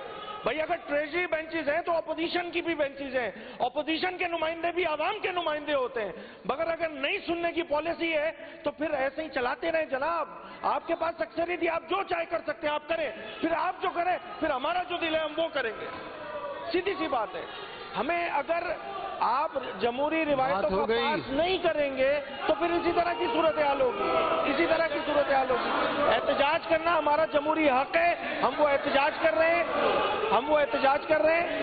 ये हमारा हक है। स्पीकर साहब आप इससे हमें रोक नहीं सकते हैं कि आप एहतजाज ही नहीं करें। क्यों नहीं करें भाई? हम एहतजाज हम करेंगे, बिल्कुल ठोक बजा के करेंगे एहतजाज। अली साहब वो आपके लोग आप ही की नहीं सुन रहे सर, सब सरापा। अरे वो आप ही नहीं सुन रहे, यहाँ वाले तो एहतजाज कर नहीं सकते ना, वो सुन नहीं रहे हैं, आप यहाँ वाले कर नहीं सकते, उनको कम से कम बिठाएं तो सही। तो ये लोग एहतजाज वो आपको मानते हैं, वो आपकी सुनते हैं, इनकी तो जबानबंदी हो जाती है।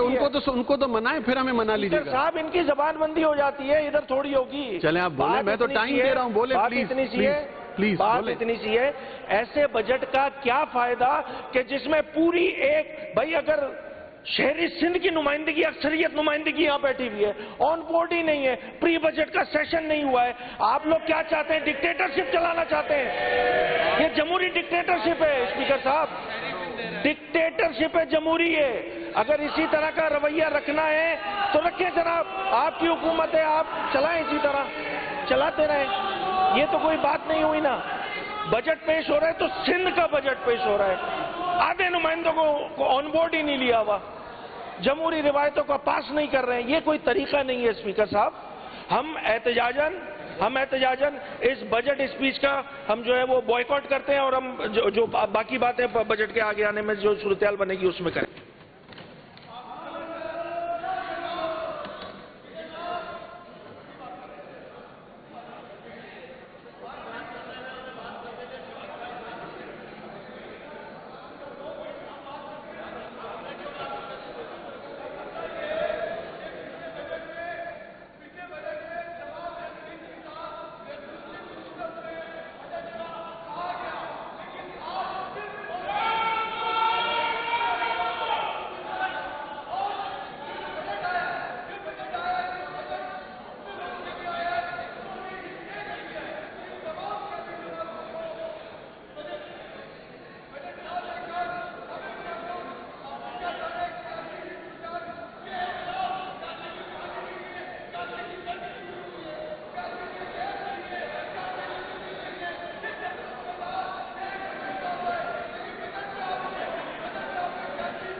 तस्वीरें आ गई आपकी, अच्छी हो गया काम आपका, आ गई चलें आप अब। अच्छा अस्मा,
अवैध साहब ये बंद कर दें सेलफोन, यहाँ पे सेलफोन बंद कर दें।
अली खुर्शीदी साहब, अली खुर्शीदी साहब, अली खुर्शीदी साहब,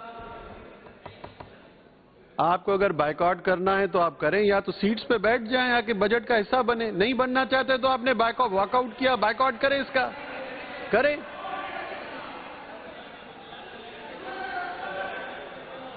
तस्वीरें आ गई आपकी, अच्छी अच्छी वाली आ गई, काम आपका हो गया, अब बात खत्म हो गई, आ जाएं, बैठ जाएं।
फारूक साहब, आप बैठना चाहते हैं? बैठ जाएं, आप ही की चेयर है, अपनी चेयर समझ के बैठ जाएं।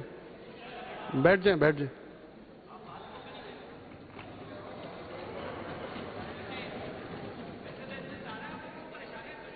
कोई परेशानी नहीं, आपको पूरा टाइम दे रहे हैं, आपको पूरा टाइम दे रहे हैं, आप टाइम ले लें। आप देखिए, आप खुले दिल से अपना टाइम ले लें, एहतजाज कर लें। पूरी सीरियसनेस का पता हो रहा है कि आप कितने सीरियस हैं इधर कामों में, आप लोगों के कामों के लिए, मसाइल के लिए। आज बजट पेश हो रहा है, आपकी सीरियसनेस पूरा सिंध देख रहा है। चलें बैठ जाएं, अपनी सीटें बैठ जाएं जरा आराम से।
सीएम साहब, ये हमारे दोस्त सीरियस नहीं लगते बजट में, आप अपनी स्पीच कंटिन्यू करें प्लीज।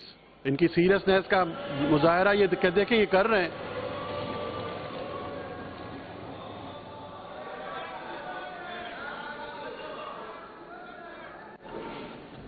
सर, जैसे आप, इसलिए मैं पाबंद हूँ आपके हुक्म का इस असेंबली के अंदर। वैसे तो कानून कहता है कि आपने मेंटेन करना है डेकोरम हाउस में, इसलिए मैं बैठ गया था कि हाउस में डेकोरम नहीं था। आपकी रिट को इन्होंने चैलेंज किया था, इसलिए मैं बैठ गया था, लेकिन आप हुक्म कर रहे हैं। शायद आपने सस्पेंड कर दिया ये रूल कि ये शोर हंगामा कर सकते हैं। मैं हाजिर हूँ। मैंने सर कोई रूल सस्पेंड नहीं किया, लेकिन इनकी सीरियसनेस देखें। इस वक्त ये पार्लियामेंटेरियन है और ये कर रहे हैं। आप प्लीज कंटिन्यू करें, please please. Honourable speaker, honourable members of this August house, I begin by expressing my deepest gratitude to Almighty Allah, whose infinite blessings, mercy and guidance have enabled us to continue serving the people of Sindh. By the grace of Allah subhanahu wa ta'ala, I stand before this August House today to present a rupees 3.56 trillion, including a development outlay of rupees 750 billion, with no new taxes budget 2026-27 of the government of Sindh for the 13th time, including 11 consecutive budgets, an honor and responsibility that no other elected representative has ever been entrusted with. At this moment, I also bow my head in gratitude to my late parents, whose values of honesty, hard work and public service continue to guide me, and I thank my family for their unwavering support, patience and sacrifice through this journey of service to the people of Sindh. Mr. Speaker, sir, at the outset, I pay tribute to Shahid Zulfikar Ali Bhutto, founder of the Pakistan People's Party and former Prime Minister of Pakistan, whose vision of democracy and social justice and public empowerment transformed the political landscape of our country. I also pay homage to Shahid Mohtarma Benazir Bhutto, whose courage, sacrifice and unwavering commitment to democratic values continue to inspire generations of Pakistanis. Before presenting the budget for the financial year 2026-27, I wish to place on record my profound gratitude to President of Islamic Republic of Pakistan, Mr. Asif Ali Zardari, for his guidance and steadfast support during these challenging times. I also acknowledge the leadership of Chairman Pakistan People's Party, Mr. Bilawal Bhutto Zardari, whose vision of people-centered development, social justice and inclusive growth continues to shape the priorities of the Government of Sindh. His commitment to welfare of farmers, workers, women, youth and vulnerable communities remains central to our development goals. I also pay tribute to the brave armed forces of Pakistan, whose courage, professionalism and sacrifices continue to safeguard the sovereignty and territorial integrity of our beloved homeland. Recent regional developments have once again demonstrated Pakistan's role as a voice for peace, stability and principled diplomacy.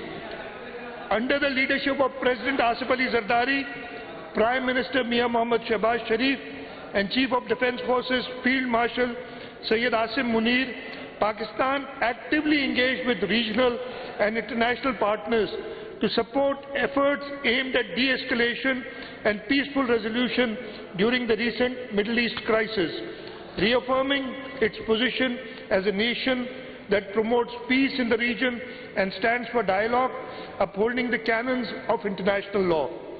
Above all, I pay tribute to the resilient people of Sindh. I salute our farmers who continue to cultivate the land despite climatic uncertainty, our workers and laborers whose efforts sustain the economy, our teachers and healthcare professionals who serve with dedication, our entrepreneurs who continue to invest despite economic challenges, and our youth whose aspirations inspire us to build a better future. Honorable Speaker, I rise today to present the budget of the financial year 2026-27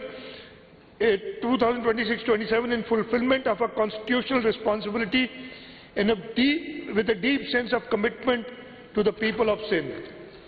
The budget is being presented at a time when the global economy continues to face uncertainty arising from geopolitical tensions, disruptions in international trade, volatility in energy markets, and persistent inflationary pressures. According to the International Monetary Fund, global growth is projected at 3.1% in 2026, while global inflation is expected to remain elevated at 4.4%. Despite these challenges, Pakistan's economy demonstrated resilience during financial year 2025-26. National GDP increased from rupees 114 trillion to rupees 127 trillion. Economic growth improved at 3.5% at 3.7%. Per capita income increased from $1,751 to $1,901, and remittances reached a record $30.3 billion. Yet behind these encouraging indicators, ordinary citizens continue to face considerable hardship. Rising living costs, higher energy prices and inflation placed significant pressure on household budgets. Inflation averaged at 6.69% during the year and reached 11.7% in May 2026, affecting the purchasing power of families across the country. Climate change also continues to pose a serious challenge to Sindh. The lessons of recent floods remain fresh in our memory. Recovery and reconstruction efforts continue across many districts, while increasing pressures on water resources, agriculture and urban infrastructure demand sustained attention and investment. At the same time, Thousands of young men and women enter the labour market every year seeking education, skills and employment opportunities. Meeting these aspirations remains amongst our foremost responsibilities. Mr. Speaker, sir, faced with these challenges, the Government of Sindh remained guided by clear conviction. The impact of economic uncertainty should not be borne by citizens alone. Accordingly, throughout financial year 2025-26, the Government pursued a strategy of fiscal responsibility, prudent governance and sustained investment in development. We sought to protect citizens, preserve economic activity and continue investing in the sectors that matter most to people's lives. It is against this backdrop of global uncertainty, inflationary pressures, climate challenges and rising public expectations that the Government of Sindh pursued its development agenda during 2025-26. I now turn to the measures undertaken by the Government to maintain fiscal discipline, strengthen public finances and sustain development momentum during a very challenging year. Honourable Speaker, sir, throughout the year, our objective was not merely to manage public finances, but to ensure that every rupee spent delivered the maximum possible benefit to the people of Sindh. Non-essential expenditures were carefully controlled. Administrative spending was streamlined and available resources were redirected towards development priorities and essential public service. Our approach was guided by a simple principle: fiscal prudence must enable development, not constrain it. At a time when many governments responded to economic pressures by reducing development spending, delaying projects or curtailing investments in social sectors, the Government of Sindh chose a different course.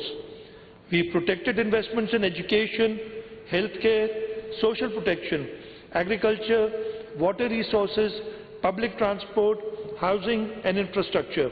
At the same time, we strengthened expenditure controls, enhanced monitoring systems and accelerated governance reforms aimed at improving efficiency and ensuring value for money in public spending. The results of this approach are visible today. Despite inflationary pressures, rising construction costs and increased expenditure demand, Sindh achieved the highest development performance in its history.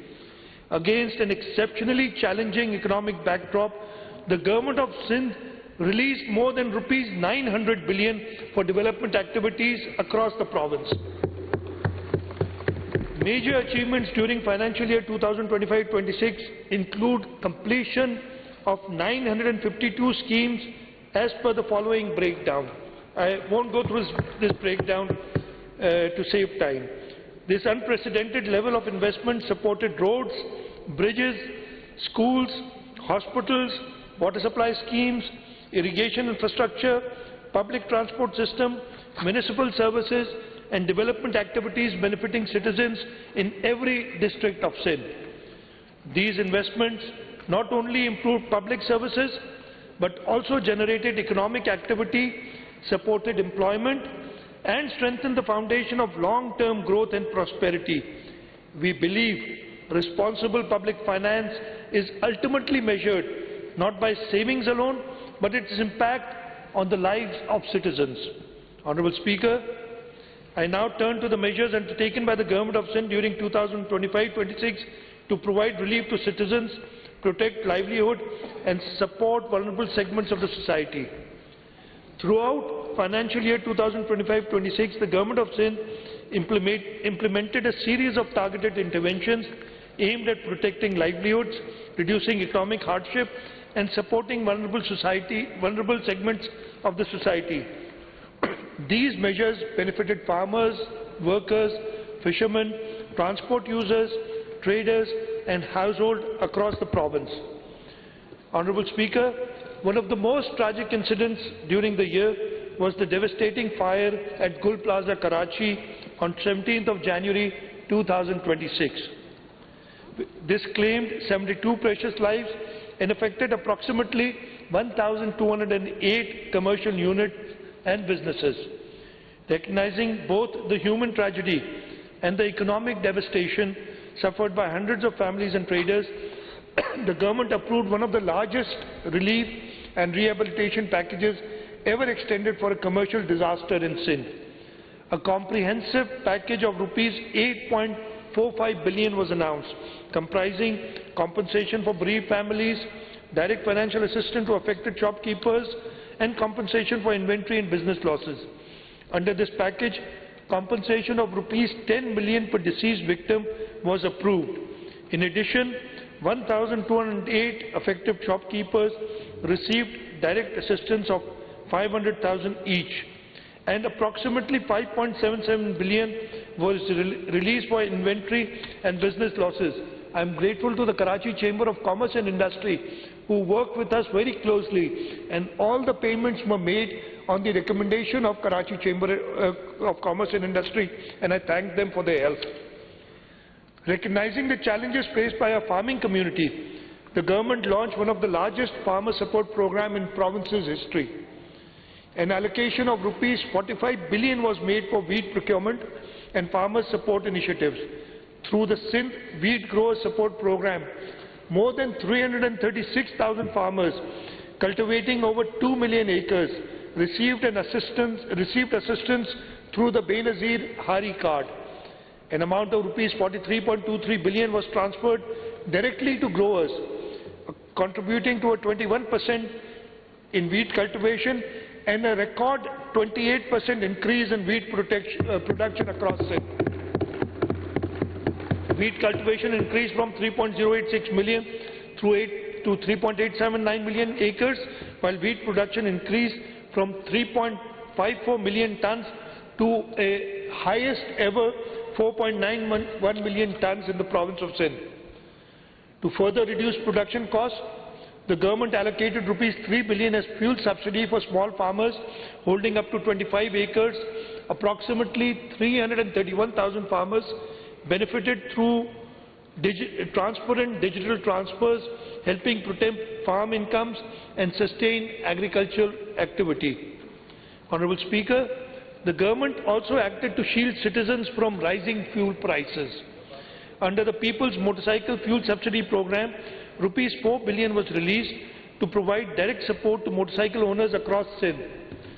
More than 660,000 beneficiaries have received assistance through a fully digital payment mechanism. Similarly, rupees 2.37 billion was released as fuel differential subsidy for public transport operators.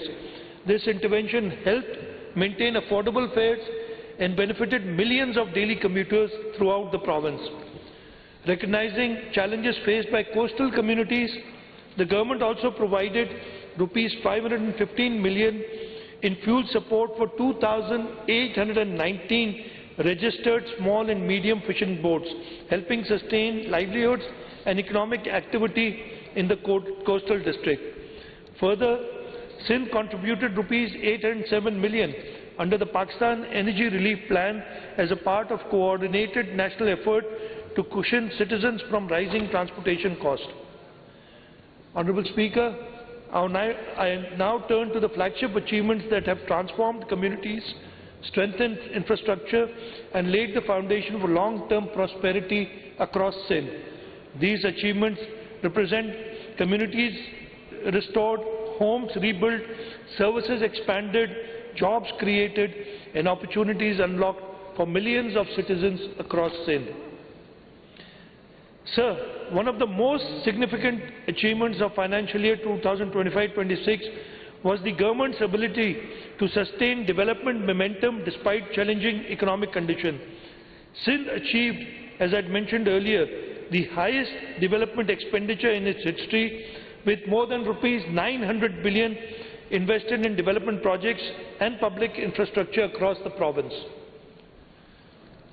Last year, we committed to rebuilding homes and restoring dignity to families affected by the devastating floods of 2022. Today, sir, I am proud to report that Sindh People's Housing for Flood Affectees has emerged as the largest owner-driven housing reconstruction program in the world. The program has attracted international financing of approximately US $1.675 billion, reflecting the confidence of development partners in Sindh's ability to deliver large-scale projects efficiently and transparently.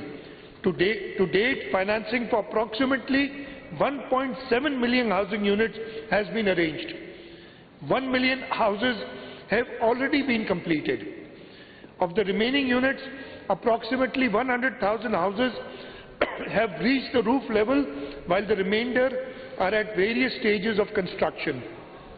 A major feature of the program has been the empowerment of women through property ownership. A total of 120,058 land titles have been registered in favor of eligible women beneficiaries, while more than 300,000 women have received ownership and land title documents, making the largest women-led asset transfer program in South Asia.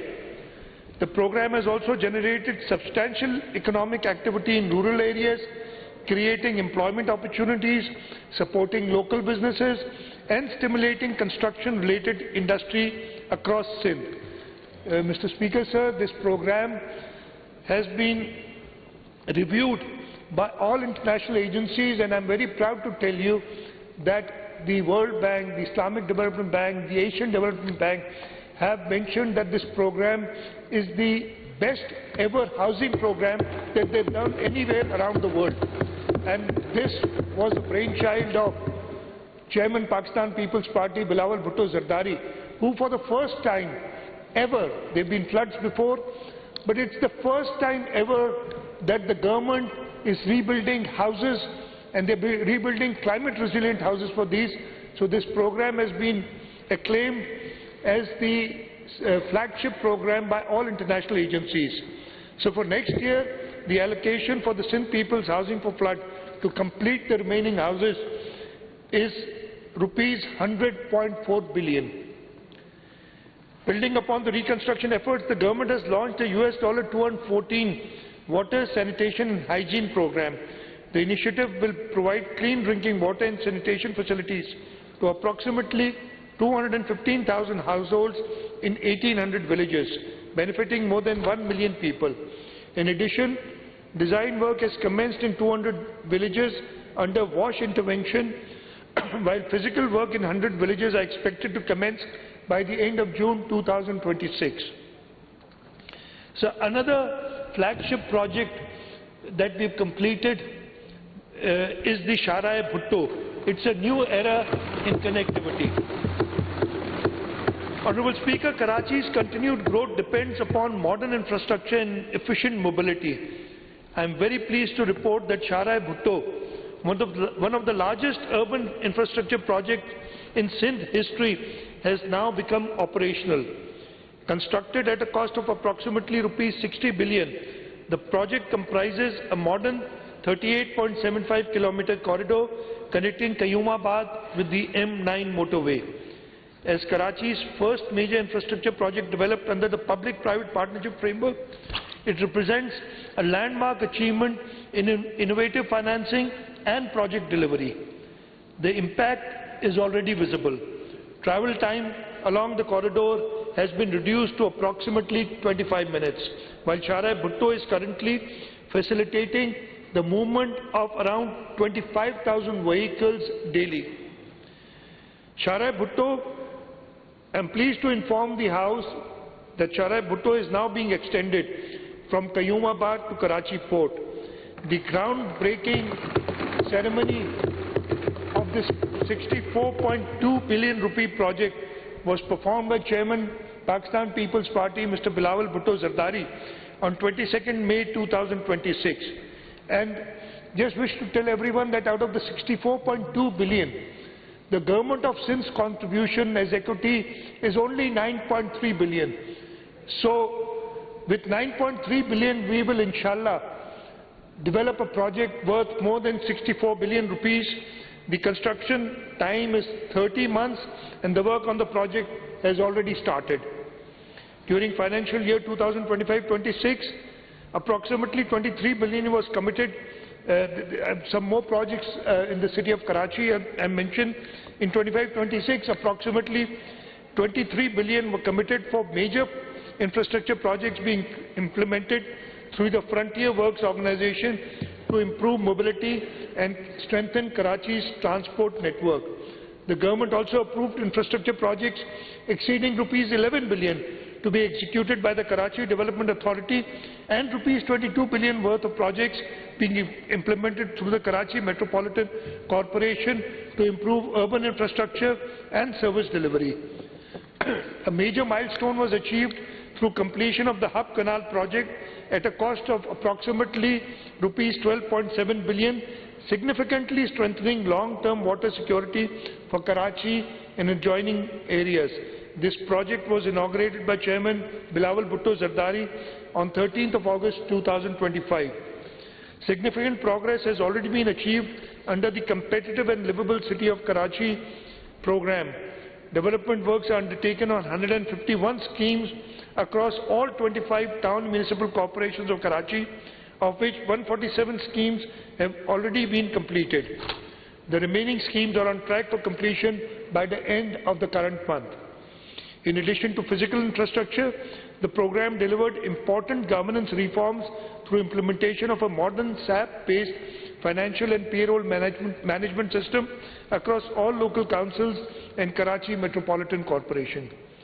A landmark achievement has also been the launch of one of Pakistan's largest municipal property mapping initiative, under which approximately 4.5 million properties are being surveyed through GIS-based urban immovable property tax system.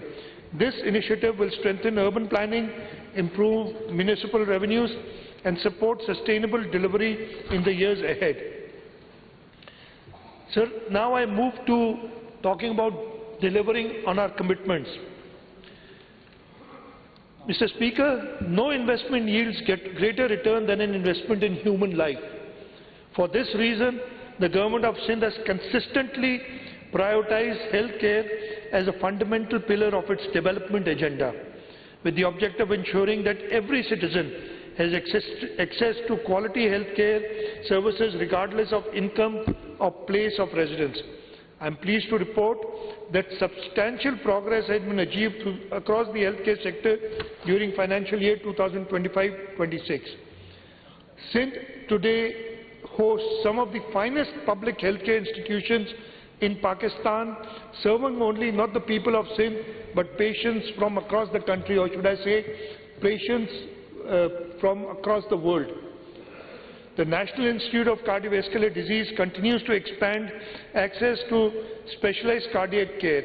During the current year, the new outpatient complex, inaugurated by Chairman Bilawal Bhutto Zardari on 5th December 2025, became operational with an investment of approximately rupees 1.2 billion and is currently serving 46,230 patients every month, while conducting nearly 40,500 diagnostic tests monthly.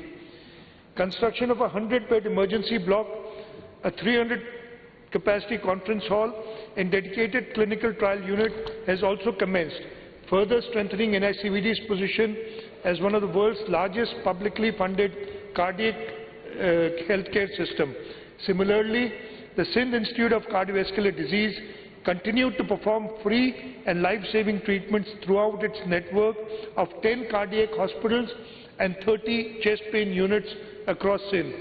During financial year 2025-26, SICVD provided treatment to more than 3.44 million patients and at an expenditure of approximately rupees 13.3 billion. The network performed 15,927 emergency angioplasties, 12,757 cardiac catheterization procedures, 1,914 open heart surgeries, and more than 1.49 million diagnostic procedures.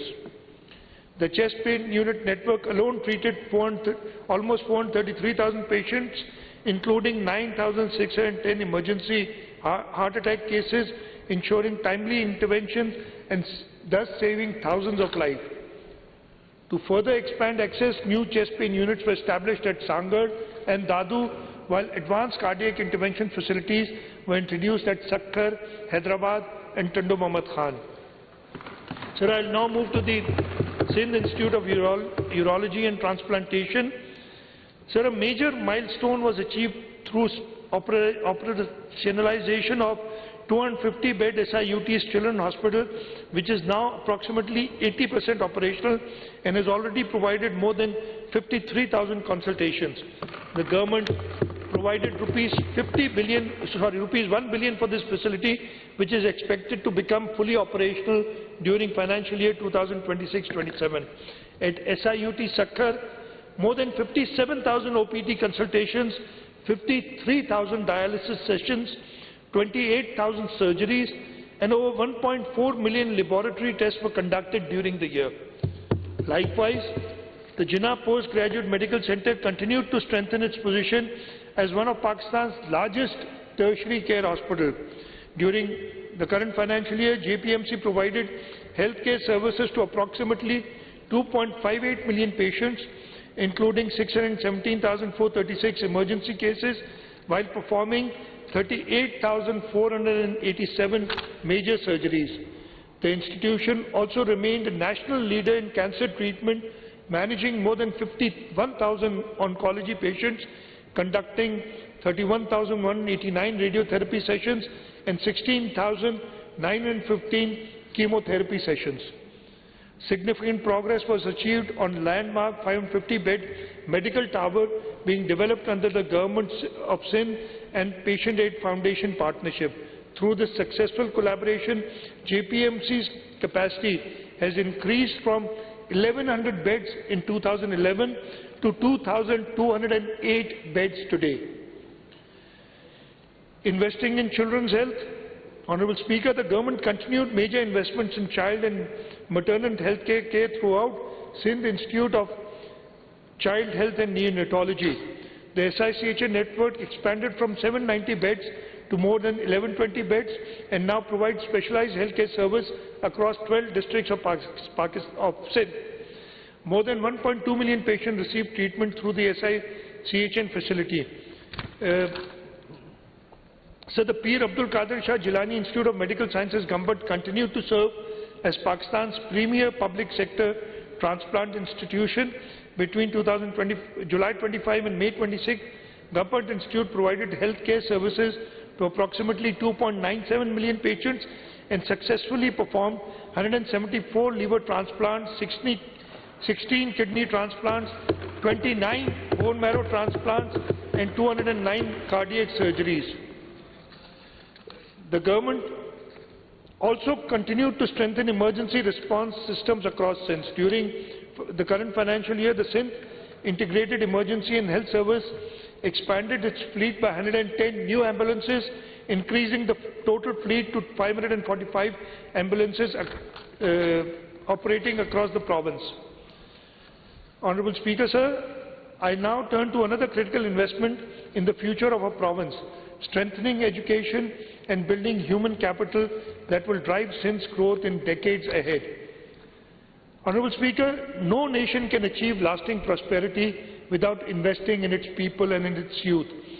Education remains the most powerful instrument for social mobility, economic growth, and human development.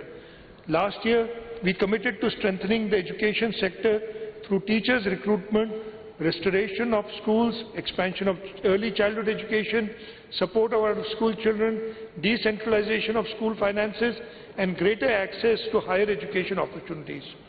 One of the largest merit-based recruitment drives in Sindh history was successfully undertaken, and we recruited an additional 5,530 teachers. An additional 5,530 teachers recruitment is underway. The government completed 1,312 new schools during this year. Reconstruction of flood-affected schools also continued, with 606 schools rehabilitated and reconstructed, while work is in progress on another 1,860 schools. Recognizing the importance of early learning, 1,336 early childhood education classrooms were established and strengthened, benefiting more than 40,000 children. In addition, 752 teachers received specialized training and 584 early childhood teachers were recruited. I'll just skip a few pages here due to shortage of time, and I'll go to law and order.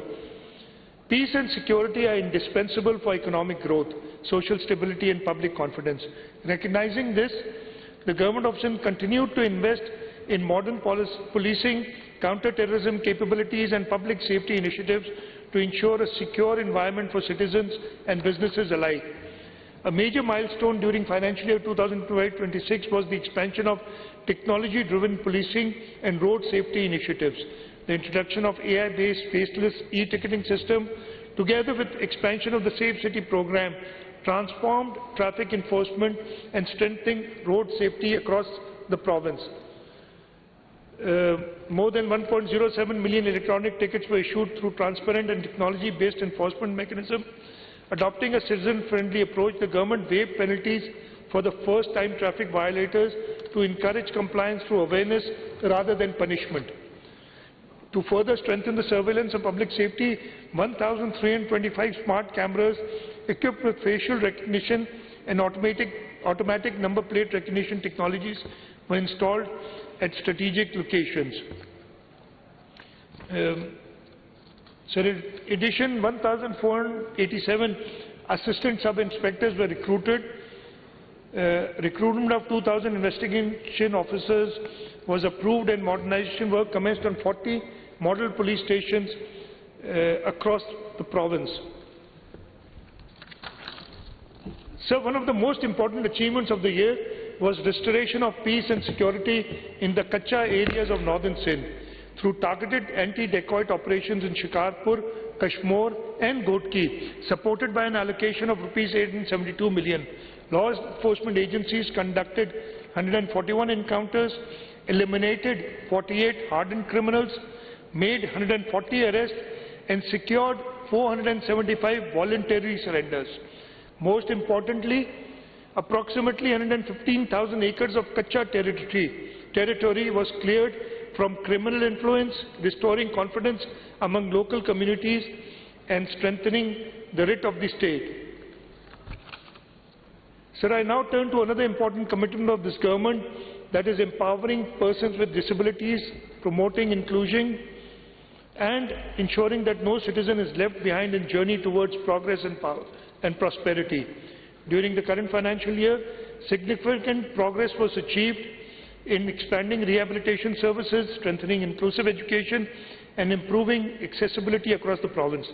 Today, the Department of Empowerment of Persons with Disabilities operates 67 special education and rehabilitation schools, 10 centers for autism rehabilitation and training, and works in partnership with 140 organizations supporting persons with disabilities.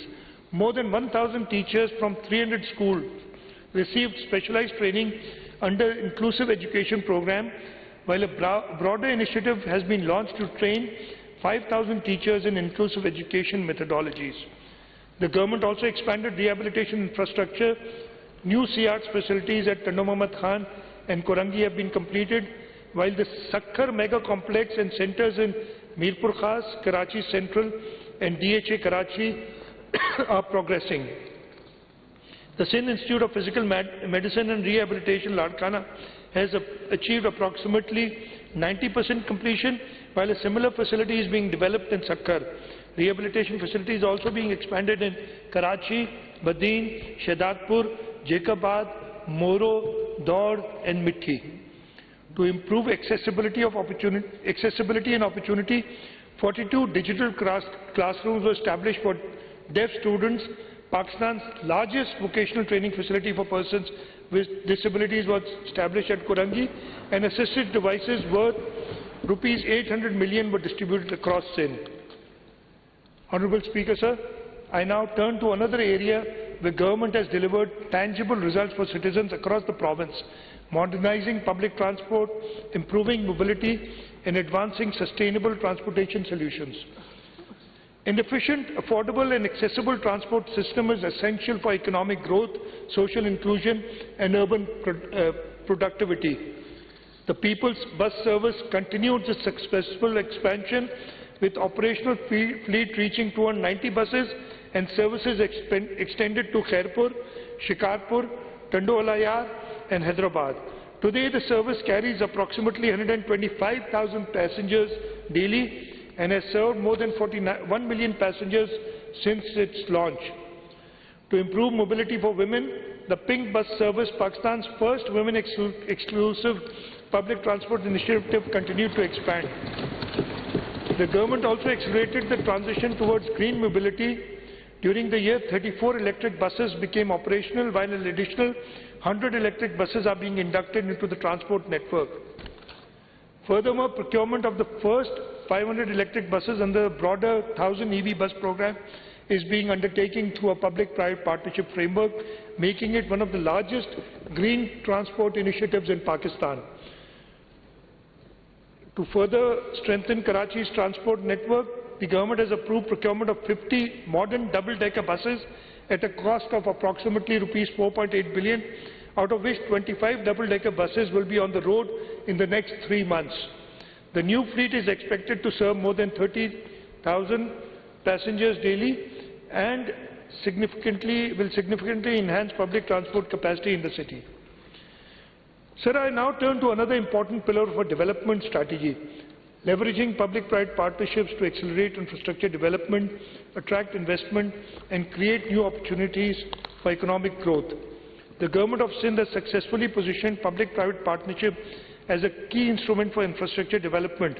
Today, Sindh possesses the largest public-private partnership portfolio in Pakistan, valued at approximately Rs 877 billion, with projects worth Rs 190 billion under construction and a further 365 billion under procurement and investment.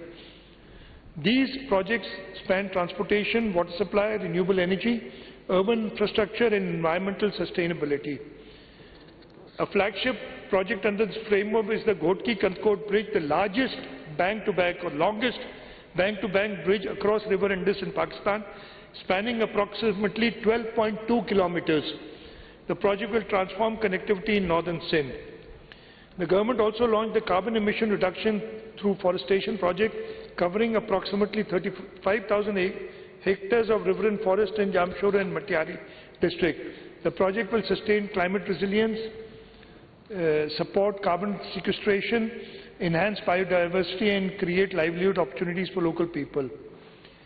Sir, I now turn to water security, sanitation and public health infrastructure. Access to clean drinking water, sanitation and reliable public health infrastructure remains essential for public health, economic well-being and sustainable development. During the current financial year, the government continued to invest significantly in water supply, sanitation and drainage infrastructure across Sindh. Out of 167 targeted water supply and drainage schemes, 147 schemes have been completed, while work on 146 additional schemes is progressing and is expected to be completed during the next financial year. Major achievements include the completion of ultraviolet filtration water supply project at Rattodero and significant progress on the Shahadatkot water supply and drainage project, improving access to safe drinking water and sanitation service for local communities. The government is also implementing 578 water supply and sanitation schemes with an investment of approximately Rs 45.56 billion, alongside 67 rural development schemes worth Rs 5.10 billion. Sir, I now turn to the area that will determine the future competitiveness of our province, empowering our youth through technology, innovation and digital skill. Recognizing that future economy will increasingly be driven by technology, innovation and knowledge, the Government of Sindh has made significant investments in digital transformation, technology education and skill development. During 2025-26, substantial progress was achieved through successful implementation of People's Information Technology Program Phase 2, one of the largest digital skill initiatives in Sindh. Sir, I'll just skip the details. They're here, and this document is part of the record of the assemblies. And I'll just, due to shortage of time, I'll just move on to two important nation-building sectors, the works and services and irrigation. In works and services, approximately Rs 146 billion has been released for the projects, including 10.94 billion for maintenance and rehabilitation. 341 schemes have been completed. 2,936 kilometer roads has been either new roads have been built or rehabilitated, almost 3,000 kilometers in the year. On the irrigation side, rupees 96 billion were released, an important achievement in the irrigation because we were particularly concerned about floods. So we focused on the floods, and as a result, the Karo-Ghungro outfall drain system has achieved 69% physical progress. Soni-Dhoro restoration project is almost complete. The Khairpur drainage network, restoring drainage services to approximately 142,000 acres affected by the 2022 floods, is almost complete. The Ranara Canal head reach lining has been completed. Shadiwa small canal lining has been completed. Bulleri distributary lining is almost complete. Rajwa lining is almost complete. Bahadurwa lining is almost complete. Ganjbar lining is almost complete. Gaja Guni branch drain and Hajipur pumping stations have been physically completed substantially. And the K4 support project, the KB feeder lining, has achieved 78% physical progress and inshallah will be completed in the next financial year. So now I turn to the budget strategies and priorities for financial year 2026-27. The budget for financial year 2026-27 reflects a commitment to fiscal responsibility, economic stability and continued investment in the welfare of our people. The total budget outlay for the coming financial year is rupees 3.562 trillion, comprising current expenditure of 2.560 trillion, a development portfolio of rupees 720.39 billion and capital expenditure of rupees 281.7 billion. Despite significant fiscal constraints and additional national obligations, we have protected allocations for education, healthcare, irrigation, public safety, local government services and social protection. The budget has been formulated on the principles of fiscal prudence, protection of human development, infrastructure investment and support for vulnerable sections of the society through a balanced combination of expenditure rationalization, improved resource mobilization and targeted investments. This budget seeks to sustain economic growth, strengthen public services, enhance climate resilience and create opportunities for future generations across Sindh. The budget has been prepared on a balanced strategy founded on 4 principles: safeguarding Sindh's constitutional rights, maintaining fiscal sustainability, contributing to national stability, and continuing investment in the welfare of our people. Honourable Speaker, Sindh responded positively to Federal Government's request for cooperation towards national strategic requirements. However, from the outset, we made it clear that any support must remain fully consistent with the Constitution, protect Sindh's rights under the NFC award, and not compromise province's development priorities, fiscal sustainability or public service delivery obligations. Following extensive negotiations, the Government of Sindh secured a comprehensive framework of constitutional and financial safeguards through an arrangement with the Federal Government. The most important safeguard is the full protection of Sindh's constitutional entitlement under the 7th NFC award. This arrangement explicitly secures fiscal protection mechanism through a guaranteed federal revenue assignment base of rupees 3.35 trillion. Even if federal revenues fall below this threshold, Sindh's protected share will remain insulated from such shortfalls, ensuring stability and predictability in province's finances. At the same time, any revenues collected above the projected federal revenue assignment of rupees 15.264 trillion will continue to be distributed under the NFC formula, ensuring that Sindh retains its full constitutional share in future revenue growth. Honourable Speaker, the constitutional basis for this support is rooted in Article 164 of the Constitution, which empowers the Provincial Assembly to make grants in respect of matters beyond its legislative competence. This arrangement reflects the spirit of cooperative federalism. Fulfilling these national responsibilities has not been without a cost.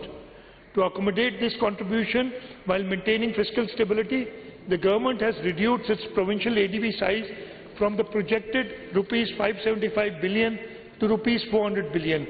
Nevertheless, we have protected priority projects and essential public services that directly affect the lives of our citizens. Our objective is not merely to spend more, but to spend better. This budget therefore reflects a careful balance between national responsibility and provincial rights, between fiscal discipline and development ambition, and between present challenges and future opportunities. So I'll just briefly tell you our investments in various sectors. In the education sector, that remains at the heart of the government's development strategy. We are allocating rupees 601 billion for education. For health and population sector, the total allocation is rupees 402 billion.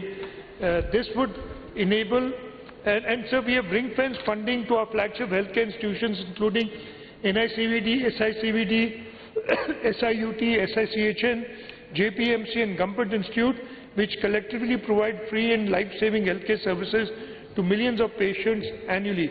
We've also ensured that our partnership with Indus Hospital Network, Child Life Foundation and Patient Aid Foundation remains insulated from fiscal pressures so that uninterrupted healthcare services continue to be available to the citizens of this province.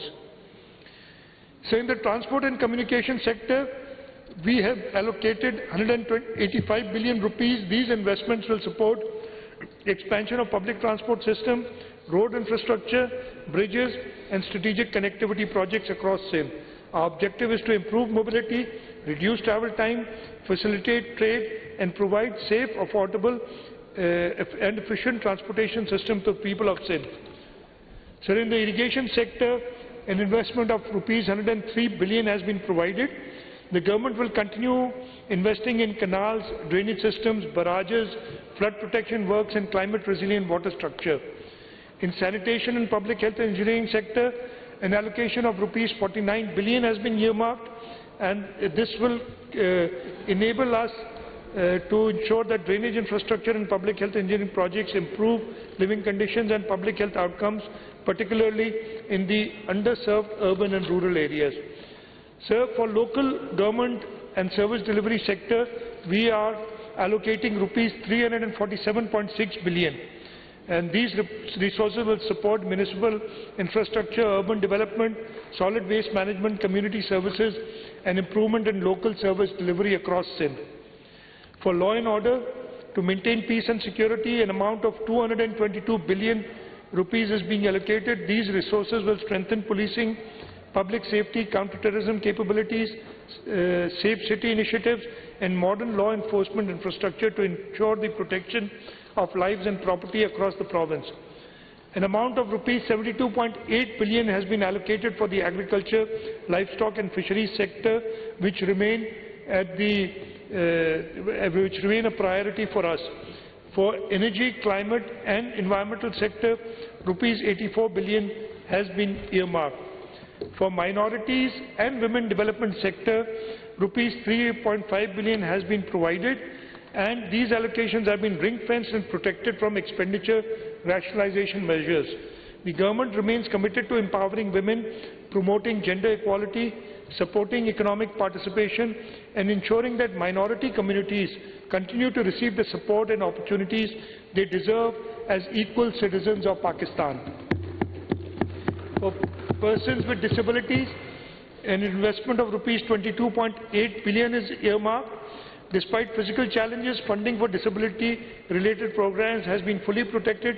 The government will continue investing in rehabilitation services. For the social protection sector, an amount of rupees 26.4 billion has been earmarked. Honourable Speaker, the budget 2026-27 is therefore not merely a program of expenditures. It is carefully prioritized investment strategy designed to protect human development, strengthen infrastructure, improve connectivity, enhance water security, promote economic growth and created opportunities for future generations. Every rupee has been directed towards projects that deliver the highest social and economic return for the people of Sindh. Honourable Speaker, sir, having outlined our strategy for the year ahead, I now turn to a series of transformational initiatives that will shape the next phase of Sindh's development and create new opportunities for investment, employment and prosperity.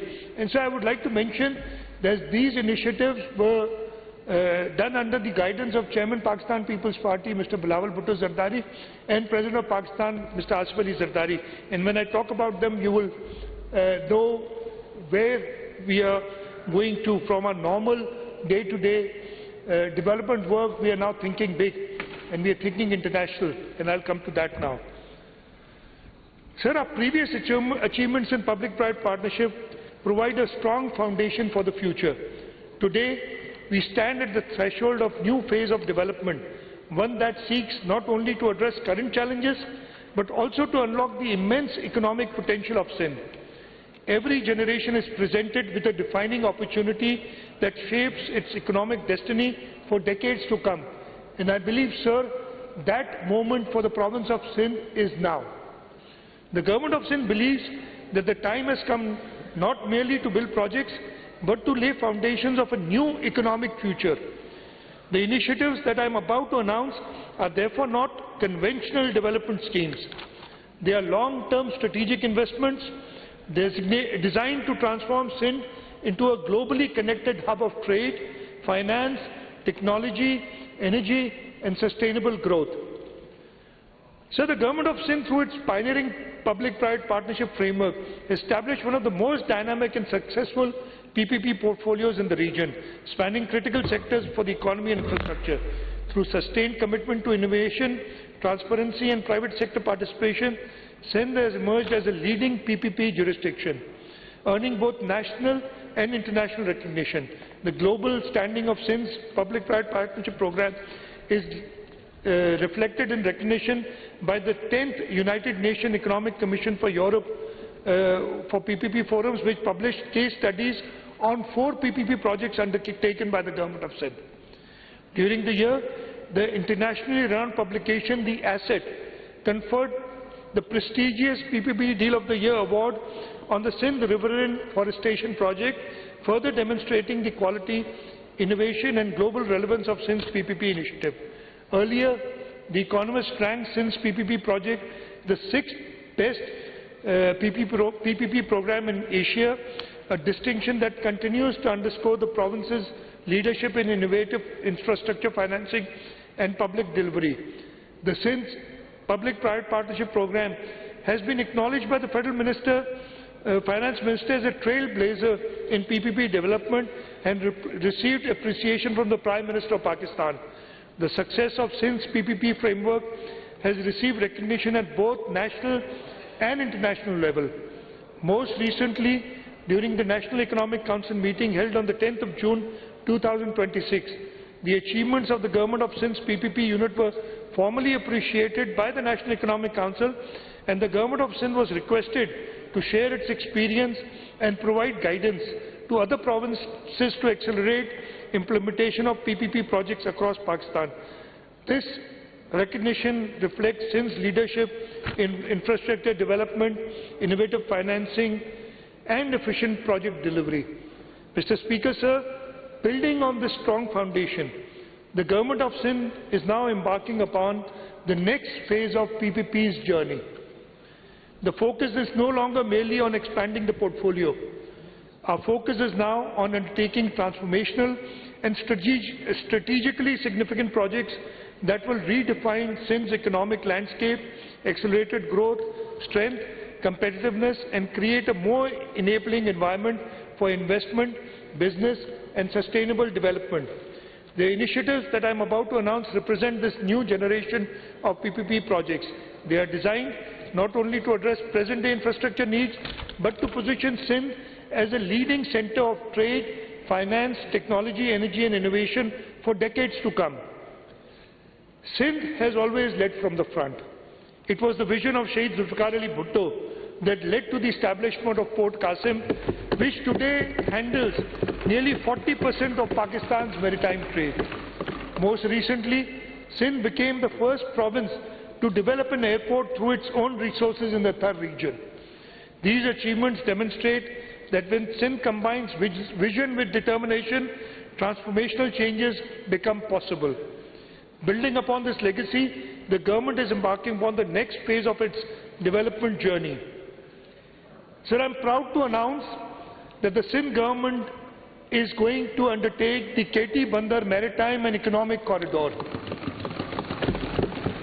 Throughout history, great cities and prosperous economies have emerged around ports, trade routes and maritime gateways. The development of KT Bandar represents Sindh with a once-in-a-generation opportunity to create an economic growth pole on the southern coastline of the province.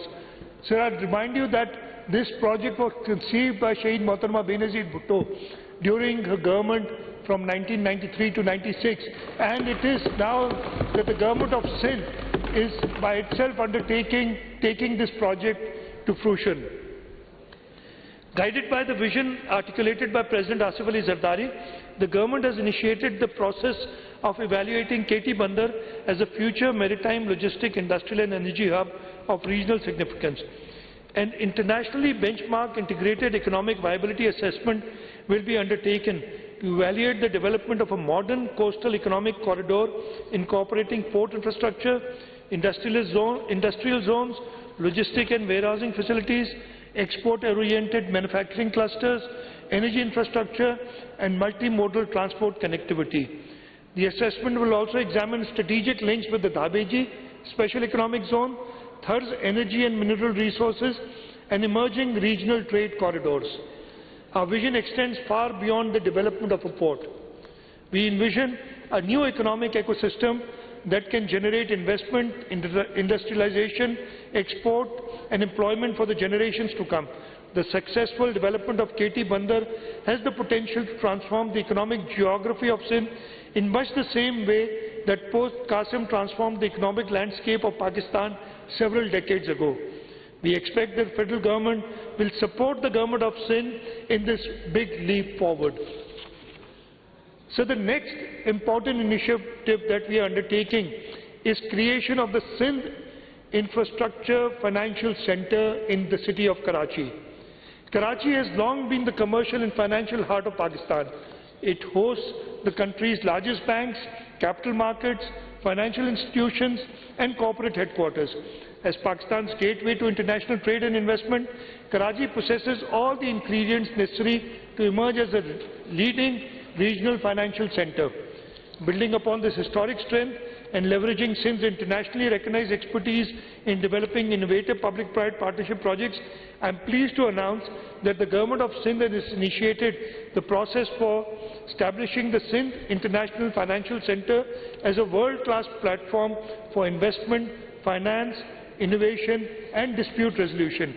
The government envisions this center as a modern financial ecosystem that will facilitate domestic and international investment, strengthen investor confidence and support the mobilization of capital for infrastructure, energy, housing, technology, climate resilience and industrial development. During the coming year, the government will undertake the necessary legal, regulatory and institutional groundwork for the establishment of the centre in consultation with national and international stakeholders, financial institutions, investors and development partners. Here again, I seek the support of the federal government, as without their support, this would not be possible. We would take the initiative, we will do the groundwork, we only need their support to, inshallah, construct this Sindh Investment Financial Centre in Karachi. The proposed centre will seek to position Karachi as a leading regional hub for infrastructure finance, Islamic finance, climate finance, financial technology and international commercial services. The initiative will also explore the establishment of modern commercial courts, international arbitration and mediation facilities and investor-friendly regulatory frameworks aimed at ensuring speedy dispute resolution, greater certainty in commercial transaction and enhanced investor confidence. Through the centre, the government aims to attract global capital, create high-value employment opportunities strengthen Karachi's competitiveness and reinforce Sindh's role as a gateway for investment and economic growth in Pakistan and the wider region. For the successful establishment of this strategic investment, the government will work closely with the federal government and relevant national institutions to develop an enabling legal, regulatory and investment framework. This will include streamlined investor onboarding, facilitation of visas and licensing, efficient regulatory approvals, competitive investment incentives and mechanisms to facilitate cross-border capital flows. 3 potential sites within Karachi's commercial corridors have already been identified and we are working at finalizing the site. To translate this vision to reality, funds have been earmarked in the budget for preparation of an internationally bankable feasibility study and implementation framework. So this Sindh International Financial Center is not merely a real estate or an infrastructure project. It is a strategic initiative to position Karachi amongst the emerging financial centers of the region, attract global investment, deepen financial markets and create new opportunities for future generations. It represents our ambition to connect Sindh with global markets, global innovation and global opportunity. And this opportunity exists right now because of the Middle East crisis. The KT Bandar Port and the Sindh Investment Financial Center are bound to succeed if we are able to do it right. The next economic transformation will be driven not by traditional industry alone. Sir, I go to the next major initiative, which is the Sindh Green Data Infrastructure Initiative. Sir, the next great economic transformation will be driven not by traditional industries alone, but by data, artificial intelligence, cloud computing and digital infrastructure. Across the world, governments and businesses are investing billions of dollars in data centers and digital ecosystems that power the modern economy. The demand for computing power, digital storage, artificial intelligence applications and cloud services is growing at an unprecedented pace. Sindh is uniquely positioned to capitalize on this opportunity. Our province possesses some of the most attractive renewable energy resources in the region, with solar irradiation levels ranging from approximately 5.5 to 6.5 kilowatt-hour per square meter per day. Areas around Karachi and Hyderabad offer immense potential for solar energy generation, while the Jampir Wind Corridor has already established itself as one of South Asia's most promising wind energy zones. Furthermore, the successful development of the Thar energy project demonstrates Sindh's institutional capacity, technical expertise and commitment to undertake large-scale energy initiatives. Recognizing these advantages, the rapidly growing global demand for digital infrastructure, I am pleased to announce that the Government of Sindh has initiated work on the Sindh Green Data Infrastructure Initiative. Under this initiative, the Government will undertake the necessary planning, regulatory facilitation and infrastructure development required to establish a dedicated renewable energy parks and technology zones capable of supporting large-scale data centers and digital infrastructure investments. The proposed initiative will integrate renewable energy generation, transmission infrastructure, international digital connectivity, data center parks, and investment facilitation within designated technology and energy zones across the province. By leveraging indigenous solar and wind resource, Sindh aims to attract domestic and international technology companies, cloud service providers, artificial intelligence enterprises, computing operators, and data center developers seeking reliable, affordable, and environmentally sustainable location for digital operations. The initiative will also support the establishment of dedicated data center facilities powered primarily through renewable energy source, creating a new generation of clean energy, digital infrastructure that strengthens economic competitiveness while advancing climate and sustainability objectives. So the benefits of these initiatives will extend far beyond the digital sector, while renewable energy generation will primarily support data centers and technology infrastructure. Surplus clean energy can also be utilized for desalination facilities, water treatment plants, industrial estates and special economic zones, including Nooriabad Industrial Zone, Syed Karachi, Kurangi Industrial Area, Port Qasim Industrial Area, and the Dhabeji Special Economic Zone. This integrated approach will reduce energy costs, improve sustainability, and enhance the competitiveness of industrial and economic activity across Sindh. The initiative is expected to attract private investment, create high-powered, valued employment opportunities for our youth, strengthen digital infrastructure, and accelerate Sindh's transition towards a knowledge-based economy. To fully realize this vision, the government will engage with the federal government and relevant regulatory authorities to facilitate reforms that enable direct green energy offtake arrangements and remove regulatory barriers to investment in renewable energy-powered digital infrastructure. Sir, regarding energy security, renewable transition and solar empowerment, we also have a few new initiatives. Energy has always been the foundation of economic growth and human development. For many years, Pakistan has faced severe energy shortages that constrained industrial growth, discouraged investment, and imposed hardship on ordinary citizens. At this critical juncture, the government of Sindh took a bold visionary decision to unlock the vast coal reserves of Thar. Through successful developments, the Sindh Agro Coal Mining Company and the broader Thar coal projects, Sindh transformed the dormant natural resource into a strategic national asset. Today, Thar coal is contributing thousands of megawatts of affordable energy to the national grid, strengthening Pakistan's energy security and reducing dependence on imported fuels. Building upon this success, the government is now undertaking another major initiative to the development of rail-linked transportation of Thar coal, which will further improve efficiency, reduce logistic costs, and support future industrial development. We are undertaking this project in collaboration with the federal government. Honourable Speaker, while coal helped Pakistan address immediate energy needs and strengthen national energy security, the future belongs to cleaner and more sustainable sources of energy. Fortunately, Sindh is blessed with some of the most abundant renewable energy resources in the region. The province possesses world-class solar potential and is home to the Jhimpir Wind Corridor, one of the largest wind energy corridors in South Asia. Having successfully harnessed the power of Thar, the government is now embarking upon the next phase of Sindh's energy journey by unlocking its vast solar and wind potential. We've utilized indigenous coal resources to address energy crisis and power economic growth. We must now utilize indigenous renewable sources to build a cleaner, more sustainable and more affordable energy future.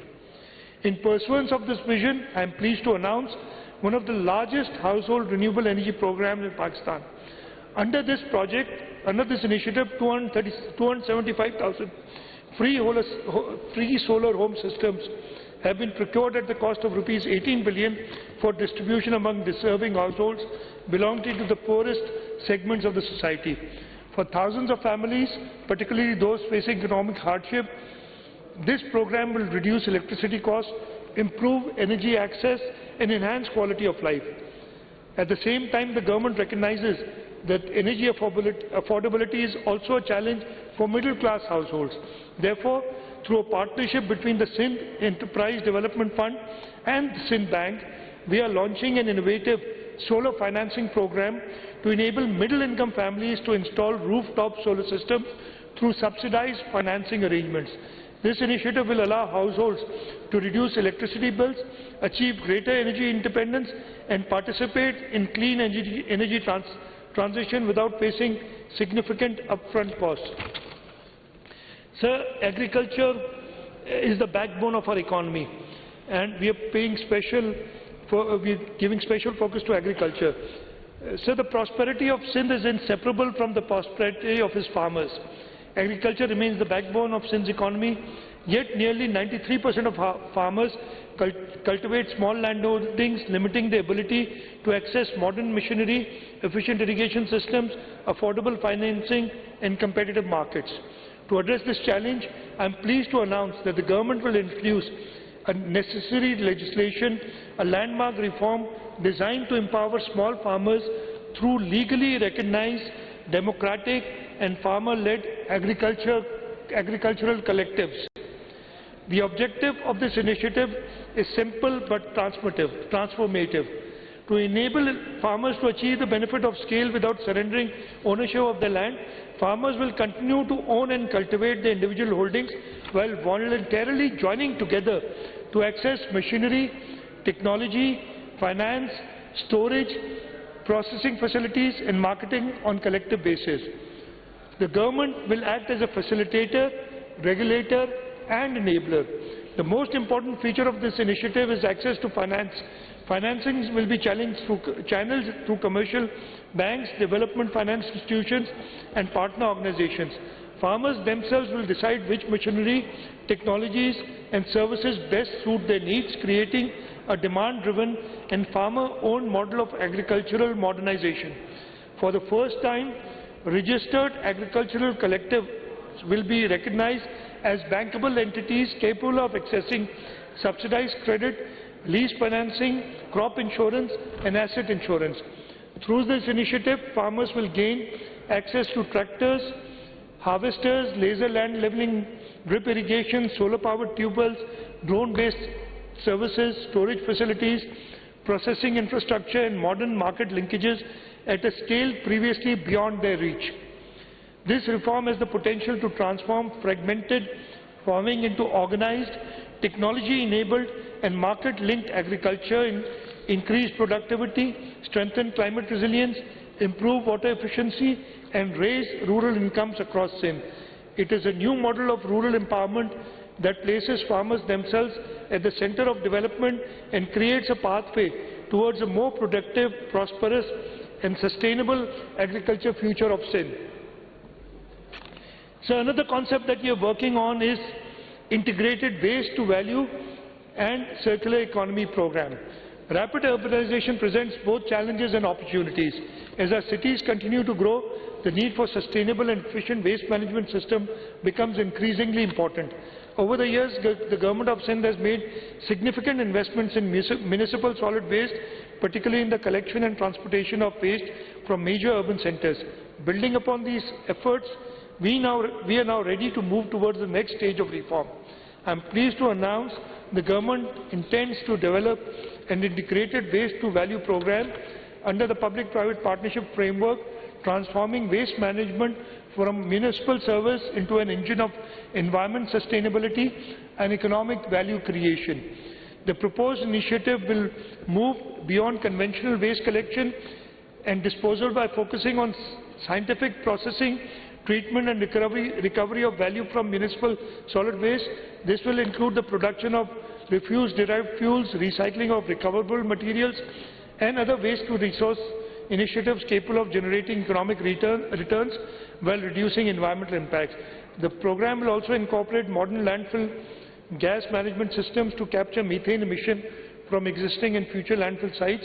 These measures will contribute towards reducing greenhouse gas emissions, improving environmental outcomes and strengthening climate resilience. Honourable Speaker, a key feature of this initiative is its potential to create new revenue streams through resource recovery and carbon monetization.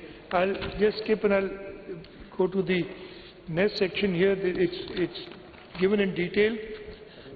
So, taken together, these initiatives represent a new phase in Sindh's economic development.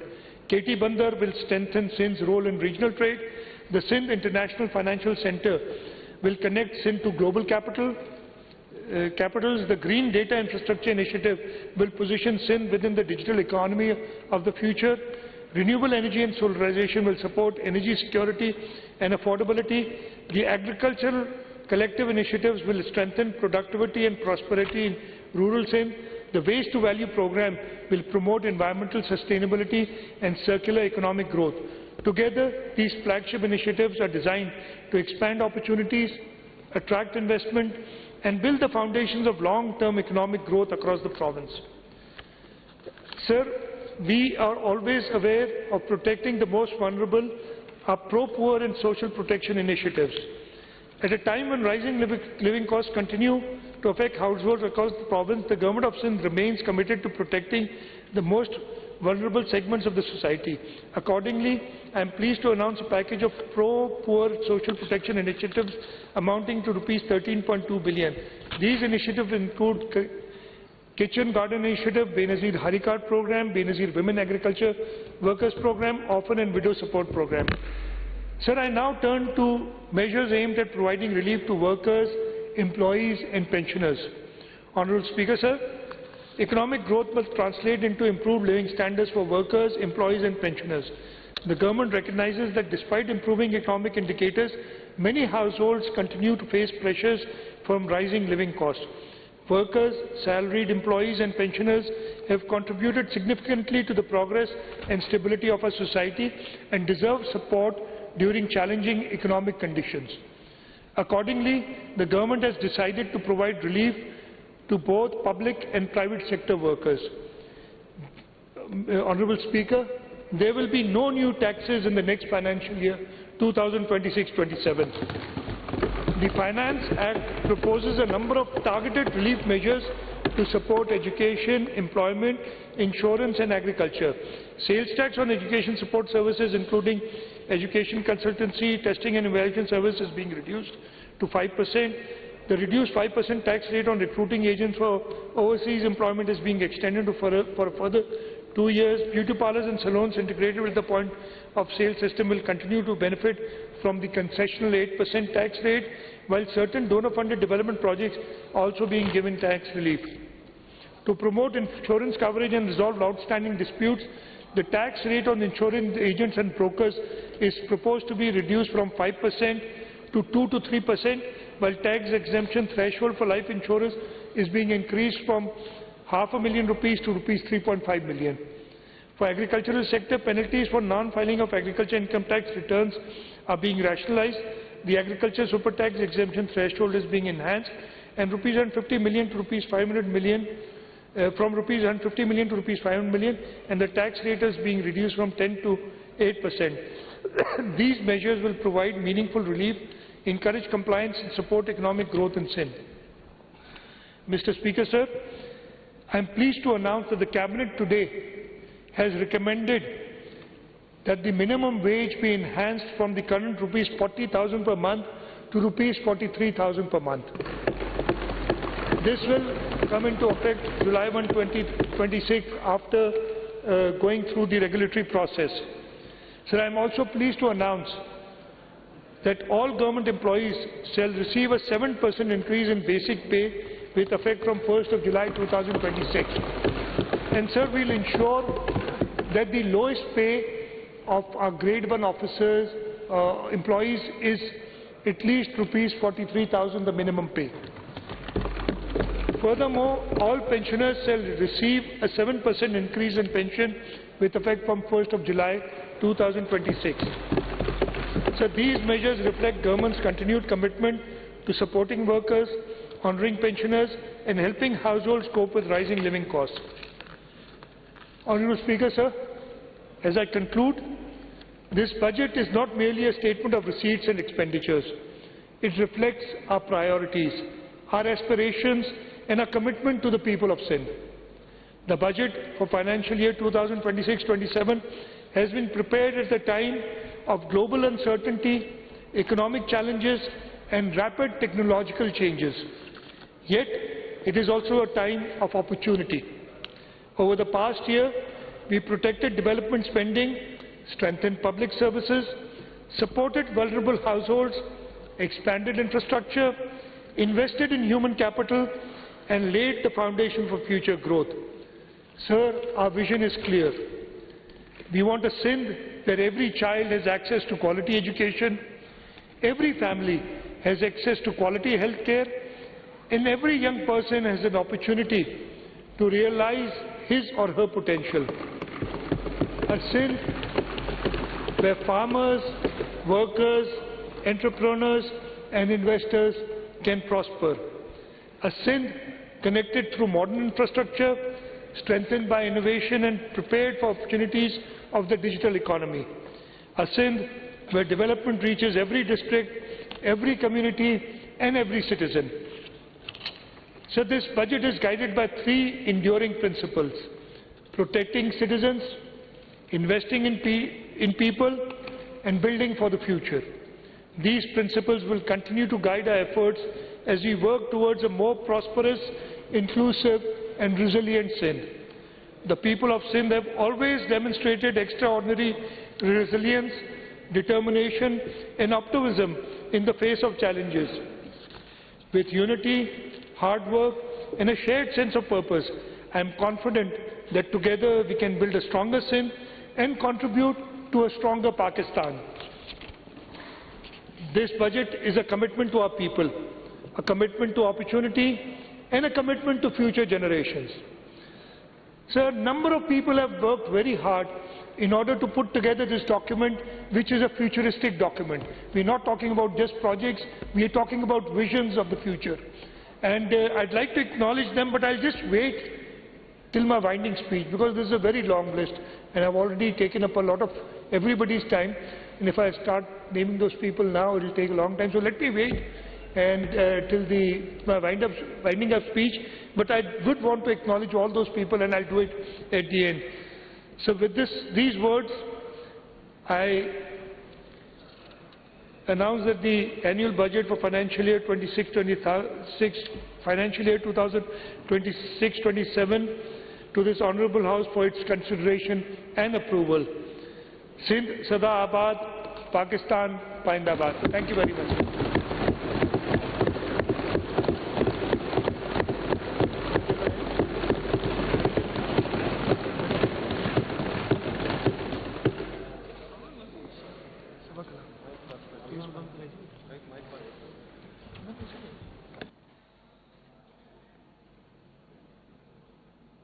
Now, Honourable Chief Minister may please make the motion regarding introduction of the Sindh Finance Bill 2026-26. Sorry. Sir, I rise to introduce the Sindh Finance Bill 2026. The Sindh Finance Bill 2026 is introduced. Now, Honourable Chief Minister may please make the motion in respect of consideration of the Sindh Finance Bill 2026. Sir, I rise to move a motion that the Sindh Finance Bill 2026 be taken into consideration on Sunday, the 28th of June 2026. The motion is that the Sindh Finance Bill 2026 be taken into consideration on Sunday, the 28th of June 2026. Now I put the motion to the House. Those who are for the motion may say aye. Aye. Those who are against it may say no. Ayes have it. Ayes have it. And the Sindh Finance Bill 2026 will be taken into consideration on the Sunday, 28th of June 2026.